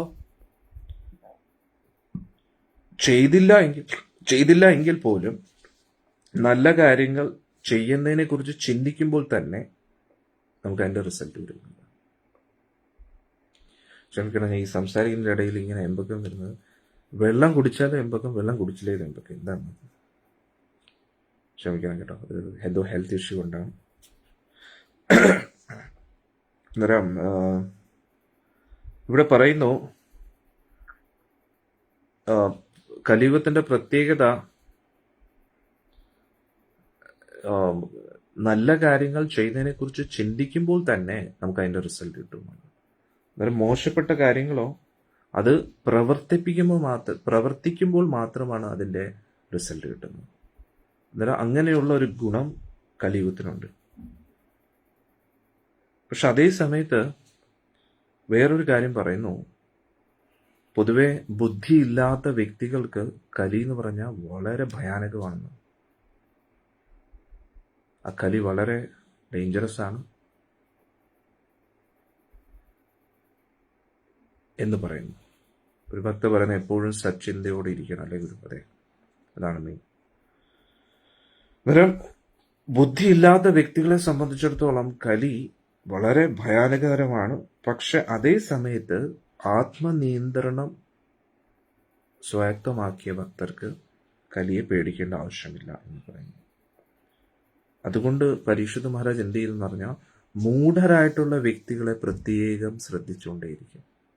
മണ്ടന്മാരായിട്ടുള്ള വ്യക്തികൾ ഈ 4 യമനിയമങ്ങൾ തെറ്റിക്കുന്നുണ്ടോ, സ്വർണം സൂക്ഷിച്ചു വെക്കുന്നുണ്ടോ എന്ന് എപ്പോഴും പരീക്ഷിച്ചിരിക്കും. ബുദ്ധിയുള്ള വ്യക്തികളെ അധികം വാച്ച് ചെയ്യേണ്ട ആവശ്യമില്ല. അന്നേരം വളരെ സൂക്ഷ്മ നിരീക്ഷണത്തിലൂടെ പരീക്ഷിത് മഹാരാജ് കലിയെ നിയന്ത്രിച്ചു വെച്ചിരിക്കുകയാണ്. സൂപ്പർ അല്ലേ? അത് ഇതേപോലെ നമ്മുടെ ജീവിതത്തിലും നമ്മൾ മണ്ടത്തരങ്ങളൊന്നും കാണിക്കാതെ വളരെ ശ്രദ്ധിച്ച് സൂക്ഷ്മതയോടുകൂടി കലിദോഷത്തിൽ നിന്ന് നമ്മൾ രക്ഷപ്പെടാൻ ശ്രമിക്കണം. അതാണ് നമ്മൾ ഇന്നത്തെ സത്സംഗത്തിലൂടെ മനസ്സിലാക്കുന്നത്. ഹരേ കൃഷ്ണ.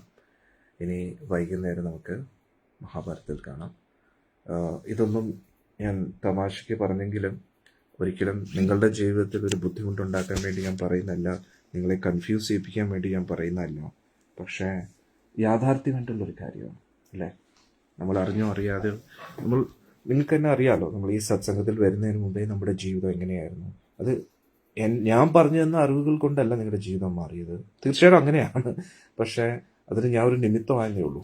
യഥാർത്ഥത്തിൽ ഇതെൻ്റെ അറിവുകളല്ല, ആധികാരികമായിട്ടുള്ള ഗുരുശിഷ്യ പരമ്പരയിലൂടെ ലഭിച്ച അറിവുകളാണ്.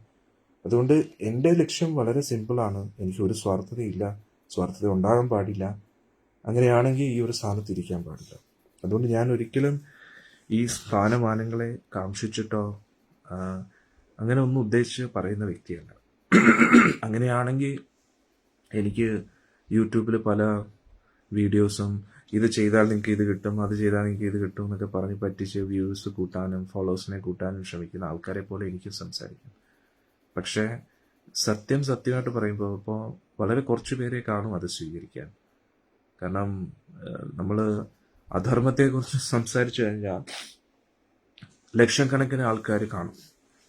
പക്ഷെ ധർമ്മത്തെക്കുറിച്ച് പറഞ്ഞു കഴിഞ്ഞാൽ, പ്രത്യേകിച്ച് കലിയുഗത്തിൽ, എല്ലാവരും കാണത്തില്ല.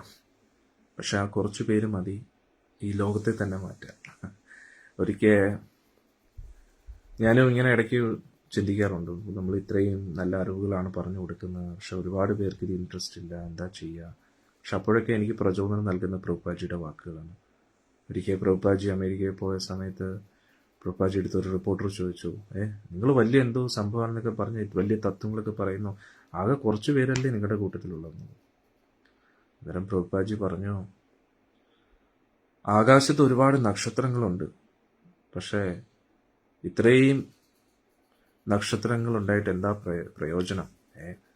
ചന്ദ്രനില്ലെങ്കിൽ ഈ നക്ഷത്രങ്ങളെല്ലാം വേസ്റ്റാണ്. ഒരു ചന്ദ്രൻ മതി ഈ ലോകത്തിന് പ്രകാശം നൽകാൻ. പ്രഭുപാജി ഭഗവത്ഗീത എഴുതിയപ്പോഴും അതിന്റെ തുടക്കത്തിൽ പറയുന്നുണ്ട്, ഞാൻ ഇത്രയും പ്രചരണവും ഒക്കെ ചെയ്യുന്നു, ഗ്രന്ഥങ്ങളൊക്കെ എഴുതുന്നു, ഇതിന്റെ റിസൾട്ടായിട്ട് ഒരു ഭക്ത പറയുന്ന ഈവനിങ് ഉണ്ടാവും എന്ന് പറഞ്ഞ് ഞങ്ങളെ നിരാശരാക്കുന്നത്. ഇല്ല, ഉറപ്പായിട്ട് വൈകിട്ടുണ്ട്, എന്തായാലും ഉണ്ട്. നിങ്ങളല്ലേ അടിയന്റെ പ്രചോദനം. നിങ്ങൾ ലൈവിൽ വരുമ്പോഴാണ് നമുക്കത് പറയാനും തോന്നുന്നത്. സത്യം പറഞ്ഞാൽ ഞാൻ വായിക്കുന്നതിനെക്കാട്ടിയും കൂടുതൽ ജപിക്കാൻ ഇഷ്ടപ്പെടുന്ന ആളാണ്. വായിക്കുന്നത് ഇഷ്ടമല്ലെന്നല്ല, പക്ഷെ ഗ്രന്ഥങ്ങൾ ഞാൻ കൂടുതൽ വായിക്കുന്നത് നിങ്ങൾക്ക് വേണ്ടിയാണ്. കാരണം ഗുരുവായൂരപ്പന്റെ കാരണത്താൽ കുറച്ചൊക്കെ വായിക്കാൻ പറ്റിയിട്ടുണ്ട്. ആ ലീലകൾ മനസ്സിൽ നിറഞ്ഞു നിൽക്കുന്നുണ്ട്. അതിൽ ഞാൻ സന്തുഷ്ടനാണ്. വായിക്കാൻ ഇനിയും ആഗ്രഹമുണ്ട്, പക്ഷെ കൂടുതലും ഭഗവാന്റെ നാമം ജപിക്കാനും ഭഗവാന്റെ സേവനങ്ങൾ ചെയ്യാനുമാണ് എനിക്ക് താല്പര്യം. ഗ്രന്ഥങ്ങൾ ഞാൻ തൊടുന്നത് കൂടുതലും നിങ്ങൾ വരുമ്പോൾ മാത്രമാണ്, ലൈവിൽ വരുമ്പോൾ മാത്രമാണ്. അതുകൊണ്ട് എനിക്ക് കൂടുതൽ ഇഷ്ടമാണ് ഭഗവാനെക്കുറിച്ച് ചർച്ച ചെയ്യാൻ പറ്റുന്നത്. ഇതൊരു മഹാസൗഭാഗ്യമാണ്. എന്നാൽ ഞാൻ നേരത്തെ പറഞ്ഞതുപോലെ നിങ്ങളുടെ ജീവിതം ഒന്നും കൺഫ്യൂസ് ചെയ്യിപ്പിക്കാൻ വേണ്ടിയല്ല നമ്മളിത് ചെയ്യുന്നത്. അന്നേരം പിന്നെ പ്രഭുപാദ് പറഞ്ഞതുപോലെ കുറച്ചു പേരാണെങ്കിലും അവരുടെ ജീവിതത്തിൽ എന്തെങ്കിലും ഒരു മാറ്റം വരുമ്പോൾ അത് വലിയൊരു സന്തോഷമാണ്. കാരണം നിങ്ങൾക്ക് തന്നെ അറിയാമല്ലോ, നിങ്ങൾ സത്സംഗത്തിൽ വരുമ്പോൾ എങ്ങനെയായിരുന്നു അവിടെ എൻ്റെ ജീവിതം അല്ല, ഈ ഒരു പരമ്പരയായിട്ട് വരുന്നത് വരെ എൻ്റെ ജീവിതം നമുക്ക് ഇതിൽ വരുമ്പോഴാണ് ഒരു സമാധാനം, സന്തോഷം. നമ്മുടെ ജീവിതത്തിൽ ഒരു കൺട്രോൾ നമുക്ക് കിട്ടുന്നുണ്ട്. അല്ലെങ്കിൽ നേരത്തെ എങ്ങനെയാണ്, എന്ത് ജീവിതം, എങ്ങോട്ടോ പോകുന്നു, എന്തിനോ വേണ്ടി പോകുന്നു. ഇപ്പൊ അറ്റ്ലീസ്റ്റ് നമുക്കൊരു വഴി തുറന്നു കിട്ടുകയാണ്,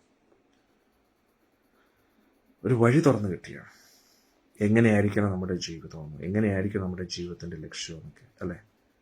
ഇതേ മാർഗത്തിൽ നമുക്ക് കൂടുതൽ പേരെ കൊണ്ടുവരാൻ ശ്രമിക്കാം. ഇനി അവർക്ക് താല്പര്യം ഇല്ലെങ്കിലും കുഴപ്പമില്ല, കാരണം എല്ലാവർക്കും പറഞ്ഞിട്ടുള്ളതല്ല ഇത്, അല്ലേ? ഭഗവാന്റെ കാരുണ്യം കിട്ടിയ ആൾക്കാർക്ക് മാത്രമേ ഇത് കേൾക്കാനും അത് ജീവിതത്തിൽ ആചരിക്കാനും കഴിയും. അത് അടിയന്റെ സത്സംഗം ആയതുകൊണ്ടല്ല, അടിയൻ ആരെക്കുറിച്ചാണോ പറയുന്നത്, എങ്ങനെയാണോ പറയുന്നത്, ആധികാരികമായിട്ടുള്ള ഗുരുശിഷ്യ പരമ്പരയിലൂടെ അതെല്ലാവർക്കും കേൾക്കാനുള്ള ഭാഗ്യം ചിലപ്പം കിട്ടത്തില്ല. നിങ്ങളാരും സാധാരണ വ്യക്തികളല്ല, ഉറപ്പായിട്ട് ഞാൻ പറയുന്നു. കാരണം പൂർവ്വജന്മത്തിൽ നിങ്ങൾ ചെയ്ത സുഹൃതമാണ് ഭഗവാനെക്കുറിച്ച് ഇത്രയും ശ്രദ്ധയോടുകൂടി നിങ്ങൾ കേൾക്കുന്നത്. അത് എൻ്റെ പരമ സൗഭാഗ്യമായിട്ട് കാണുന്നു. നിങ്ങളെപ്പോലെ നല്ല ഭക്തർക്ക് ഗുരുവായൂരപ്പനോട് ആത്മാർത്ഥതയുള്ള, വെറുതെ പറയുകയല്ല, സത്യമായിട്ട് ഞാൻ വെറുതെ പറയുകയല്ല, ഭഗവാന്റെ തൃപ്പാദത്തിൽ തൊട്ട് ഞാൻ പറയുന്നു, നിങ്ങളെല്ലാം ഉയർന്ന ഭക്തരാണ്. അല്ലെങ്കിൽ കേരളത്തിൽ ഇത്രയും ജനങ്ങളുണ്ട്, അവർക്കാർക്കും ഇങ്ങനെയുള്ള ഒരു സത്സംഗം കേൾക്കാനോ അത് ഫോളോ ചെയ്യാനോ തുടർച്ചയായിട്ട് ഇത്രയും വർഷങ്ങളായിട്ട് അത് കേൾക്കാനോ മനസ്സ് വരണമെങ്കിൽ അത് നിസ്സാര കാര്യമല്ല. ഇതെല്ലാം പൂർവ്വജന്മ സുഹൃതമാണ്. നിങ്ങളുടെ പൂർവ്വജന്മത്തിലെല്ലാം നിങ്ങൾ ഭഗവാനെ ഒരുപാട് അന്വേഷിച്ചിട്ടുണ്ട്, ഗുരുവായൂരപ്പനെ ഒരുപാട് സ്നേഹിക്കുന്നുണ്ട് നിങ്ങൾ. അതെല്ലാം നിങ്ങളുടെ നിങ്ങൾ എത്രത്തോളം ഭഗവാനെ സ്നേഹിക്കുന്നു എന്നതിൻ്റെ വ്യക്തമായിട്ടുള്ള ഉദാഹരണങ്ങളാണ്. അത് തന്നെ എൻ്റെ വലിയൊരു സൗഭാഗ്യം. നിങ്ങളെപ്പോലെ ഗുരുവായൂരപ്പൻ്റെ നല്ല ഭക്തർക്ക് ഭഗവാനെക്കുറിച്ച് പറഞ്ഞു തരാൻ പറ്റുന്നത് തന്നെ എൻ്റെ വലിയൊരു സൗഭാഗ്യമായിട്ട് കാണുന്നു. എൻ്റെ ഗുരു മഹാരാജ് പ്രഭുപാദ്ജി എനിക്ക് നൽകിയ ഏറ്റവും വലിയ ഗിഫ്റ്റാണ് നിങ്ങളെല്ലാവരും. അതിന് ഞാൻ ഗുരു പരമ്പരയോടും ഗുരുവായൂരപ്പനോട് ഒരുപാട് നന്ദി പറയുന്നു. അതുകൊണ്ട് എൻ്റെ ജീവിതത്തിൽ ഈ ഗുരു പരമ്പരയിലൂടെ ലഭിച്ച അറിവുകൾ എപ്പോഴും നിങ്ങളുമായിട്ട് ഷെയർ ചെയ്യാൻ എനിക്ക് സന്തോഷമുള്ളൂ. നിങ്ങളുടെ കഴിവിൻ്റെ പരമാവധി അത് മറ്റുള്ളവർക്ക് പറഞ്ഞു കൊടുക്കുക. കാരണം നിങ്ങളെപ്പോലെ ഇപ്പോഴും ഈ ലോകത്തിൽ കുറച്ച് പേര് വേണം, പ്രത്യേകിച്ച് നമ്മുടെ കേരളത്തിലോ മലയാളി സമൂഹത്തിൻ്റെ ഇടയിലോ അവരിലേക്ക് നിങ്ങൾ എത്താൻ ശ്രമിക്കുക. അവർക്ക് ഈ അറിവുകൾ പറഞ്ഞു കൊടുക്കുക. അതിലൂടെ അവരുടെ ജീവിതവും ധന്യമാവട്ടെ. അല്ലെങ്കിൽ അവർ ഇങ്ങനെ വഴി കിട്ടാതെ അലഞ്ഞു നടക്കുമായിരിക്കും. അവരുടെ ജീവിതം ഒരു ലക്ഷ്യത്തിലേക്ക് എത്താൻ കഴിയാതെ പോകുന്നുള്ളത്. അതുകൊണ്ട് നമുക്ക് ലഭിച്ച കാരുണ്യം, ഇപ്പോൾ അടിയന് ഗുരുപരമ്പരയിൽ നിന്ന് ലഭിച്ച ആ അറിവുകൾ ഞാൻ എങ്ങനെയാണോ നിങ്ങൾക്ക് പറഞ്ഞു കേൾക്കുന്നത്, അതേപോലെ നിങ്ങളും മറ്റുള്ളവർക്ക് ഈ അറിവുകൾ പറഞ്ഞു കൊടുക്കുക. എന്നിട്ട് ഈ അതിമനോഹരമായിട്ടുള്ള ശാന്തിയുടെയും സമാധാനത്തിൻ്റെയും സന്തോഷത്തിൻ്റെയും ആനന്ദത്തിൻ്റെയും ആ വഴിയിലേക്ക് സഞ്ചരിക്കാൻ എല്ലാവർക്കും പ്രേരണ നൽകുക എന്ന് മാത്രമേ ഞാൻ അപേക്ഷിക്കുന്നുള്ളൂ. കാരണം അല്ലെങ്കിൽ എല്ലാവരും നേരെ നരകത്തിലോട്ടാണ് പോകുന്നത്. എന്ത് ജീവിതമല്ലേ, കുടുംബജീവിതം ഇല്ല, അവർക്കൊരു ഇത്രയും കഷ്ടപ്പെട്ടിട്ടും അവർക്കൊരു സമാധാനം സന്തോഷമൊന്നുമില്ല, പിന്നെ എന്ത് പ്രയോജനമാണ് അല്ലേ? പാവങ്ങൾ, സത്യം ഞാൻ വെറുതെ പറയില്ല. നിങ്ങൾ ഓരോ വ്യക്തികളുടെയും ജീവിതം നോക്കൂ. പണക്കാരാണെങ്കിലും പാവപ്പെട്ടവരാണെങ്കിലും എല്ലാവരും പാവങ്ങളാണ്. അത് ഏത് ജാതിക്കാരനാണെങ്കിലും ഏത് മതക്കാരനാണെങ്കിലും സാമ്പത്തികമായിട്ടും ഏത് ഉയർന്ന അവസ്ഥയിലും മധ്യാവസ്ഥയിലും താഴ്ന്ന അവസ്ഥയിലാണെങ്കിലും അവരെല്ലാം വലിയ പാവങ്ങളാണ്. അവരുടെ ജീവിതത്തിൽ എന്ത് സുഖമാണുള്ളത് അല്ലേ? ജീവിതകാലം മുഴുവൻ കഷ്ടപ്പെട്ടുകൊണ്ടിരിക്കുന്നു കുടുംബത്തിന് വേണ്ടി, എന്തോ കാര്യങ്ങൾക്ക് വേണ്ടി. പക്ഷെ അവസാനം അവർക്ക് എന്താ കിട്ടുന്നത്? ഒന്നും കിട്ടുന്നില്ല. കുടുംബജീവിതത്തിൽ ഒരു സമാധാനമില്ല. ഭാര്യയ്ക്ക് ഭർത്താവിനോടോ ഭർത്താവിന് ഭാര്യയോടോ ഒന്നും ഒരു ആത്മാർത്ഥതയില്ല. കുട്ടികളെ ഏതൊക്കെയോ രീതി വളർത്തുന്നു. അവസാനം എന്തൊക്കെയോ ആയി തീരുന്നു. അവസാനം മോക്ഷപ്രാപ്തിയെക്കുറിച്ച് പോട്ടെ, നേരെ നരകത്തിലേക്ക് പോയിക്കൊണ്ടിരിക്കുകയാണ്. ആ നരകയാതനകളൊക്കെ അനുഭവിച്ചുകൊണ്ടിരിക്കുകയാണ്. വളരെ ഡേഞ്ചറസ് ആണ്. അവരെല്ലാം ഭഗവാന്റെ മക്കളാണ്. അതാണ് ഏറ്റവും കൂടുതൽ നമ്മൾ ചിന്തിക്കേണ്ടത്. അവരെല്ലാം നമ്മളെപ്പോലെ ഈ ലോകത്ത് സമാധാനം ആസ്വദിക്കേണ്ട വ്യക്തികളാണ്. ഇപ്പോൾ നമ്മളുടെ ജീവിതത്തിൽ ഇപ്പോൾ നമ്മുടെ ഭക്തരെല്ലാവരും പല പല പ്രശ്നങ്ങൾ നേരിട്ടുകൊണ്ടിരിക്കാം. പലവർക്കും പല രോഗങ്ങൾ കാണും, സാമ്പത്തിക ക്ലേശങ്ങൾ കാണും, കുടുംബപരമായിട്ടുള്ള പ്രശ്നങ്ങൾ കാണും, ജോലി സ്ഥലത്ത് പ്രശ്നങ്ങൾ കാണും. പക്ഷെ എന്നിട്ടും നമുക്ക് ഉള്ളിലൊരു സംതൃപ്തിയുണ്ട് അല്ലേ? നമുക്ക് എല്ലാവർക്കും ഉള്ളിൻ്റെ ഉള്ളിൽ ഒരു സംതൃപ്തിയുണ്ട്. ആ സംതൃപ്തി, അതാണ് നമ്മളെ ഇതിൽ കണ്ടിന്യൂ ചെയ്യിപ്പിക്കുന്നത്. ആ സംതൃപ്തിയാണ് നമ്മൾ എല്ലാവർക്കും കൊടുക്കേണ്ടത്. കാരണം പുറമേ ഉള്ള പ്രശ്നങ്ങൾ അത് പൂർണ്ണമായിട്ടും തീരത്തില്ല. കാരണം എന്തുകൊണ്ട്? അറിഞ്ഞോ അറിയാതെ നമ്മൾ ചെയ്ത പ്രവൃത്തിയുടെ റിസൾട്ടാണ് ഇതൊക്കെ. അതെന്തായാലും അനുഭവിച്ച് തീർക്കേണ്ടി വരും. പക്ഷെ ആ അനുഭവിക്കുന്ന സമയത്തും ഉള്ളിൻ്റെ ഉള്ളിൽ നമുക്കൊരു സംതൃപ്തി ലഭിക്കുമ്പോൾ അത് സൂപ്പറാണ്. അതും ഇല്ലെങ്കിൽ പിന്നെ നമ്മൾ എന്താണ് അല്ലേ? എന്താണ് പിന്നെ നമ്മുടെ ജീവിതം? ആ സംതൃപ്തി ഇല്ലെങ്കിൽ. ഇന്ന് പുറമേ എല്ലാവരും ഒരുപാട് കഷ്ടപ്പെട്ട് കാശ് കൂട്ടിവെക്കുന്നു, പ്രോപ്പർട്ടീസ് വാങ്ങിക്കൂട്ടുന്നു, പിന്നെ പല പല കോണ്ടാക്ട്സുകൾ സൂക്ഷിക്കുന്നു. പക്ഷെ ഉള്ളിലൊരു സംതൃപ്തിയില്ല, ഉള്ളിലൊരു സാറ്റിസ്ഫാക്ഷൻ ഇല്ല അല്ലേ? അത് നമ്മളെല്ലാവരും മനസ്സിലാക്കണം. അതുകൊണ്ട് പണക്കാരാണെങ്കിലും പാവപ്പെട്ടവരാണെങ്കിലും എല്ലാവരും ഒരേപോലെ ദുരിതം അനുഭവിച്ചുകൊണ്ടിരിക്കുന്നു. ഹരേ കൃഷ്ണ. ഇനി നമുക്ക് അടുത്ത സത്സംഗത്തിൽ കാണാം. വൈകുന്നേരം 6 മണിക്ക് മഹാഭാരതത്തിൽ. ഇന്നലെ യക്ഷൻ്റെ ചോദ്യങ്ങൾ, യക്ഷനല്ല യഥാർത്ഥത്തിൽ ധർമ്മരാജനാണ്. ഇത് വളരെ മനോഹരമായിട്ടുള്ള ചോദ്യങ്ങളാണ്. നമുക്ക് അതൊക്കെ വളരെ ഡീപ്പായിട്ട് ഇന്ന് വൈകിട്ട് ചർച്ച ചെയ്യാം. ഭഗവാന്റെ അനുഗ്രഹം എല്ലാവർക്കും ഉണ്ടാവട്ടെ. ഹരേ കൃഷ്ണ.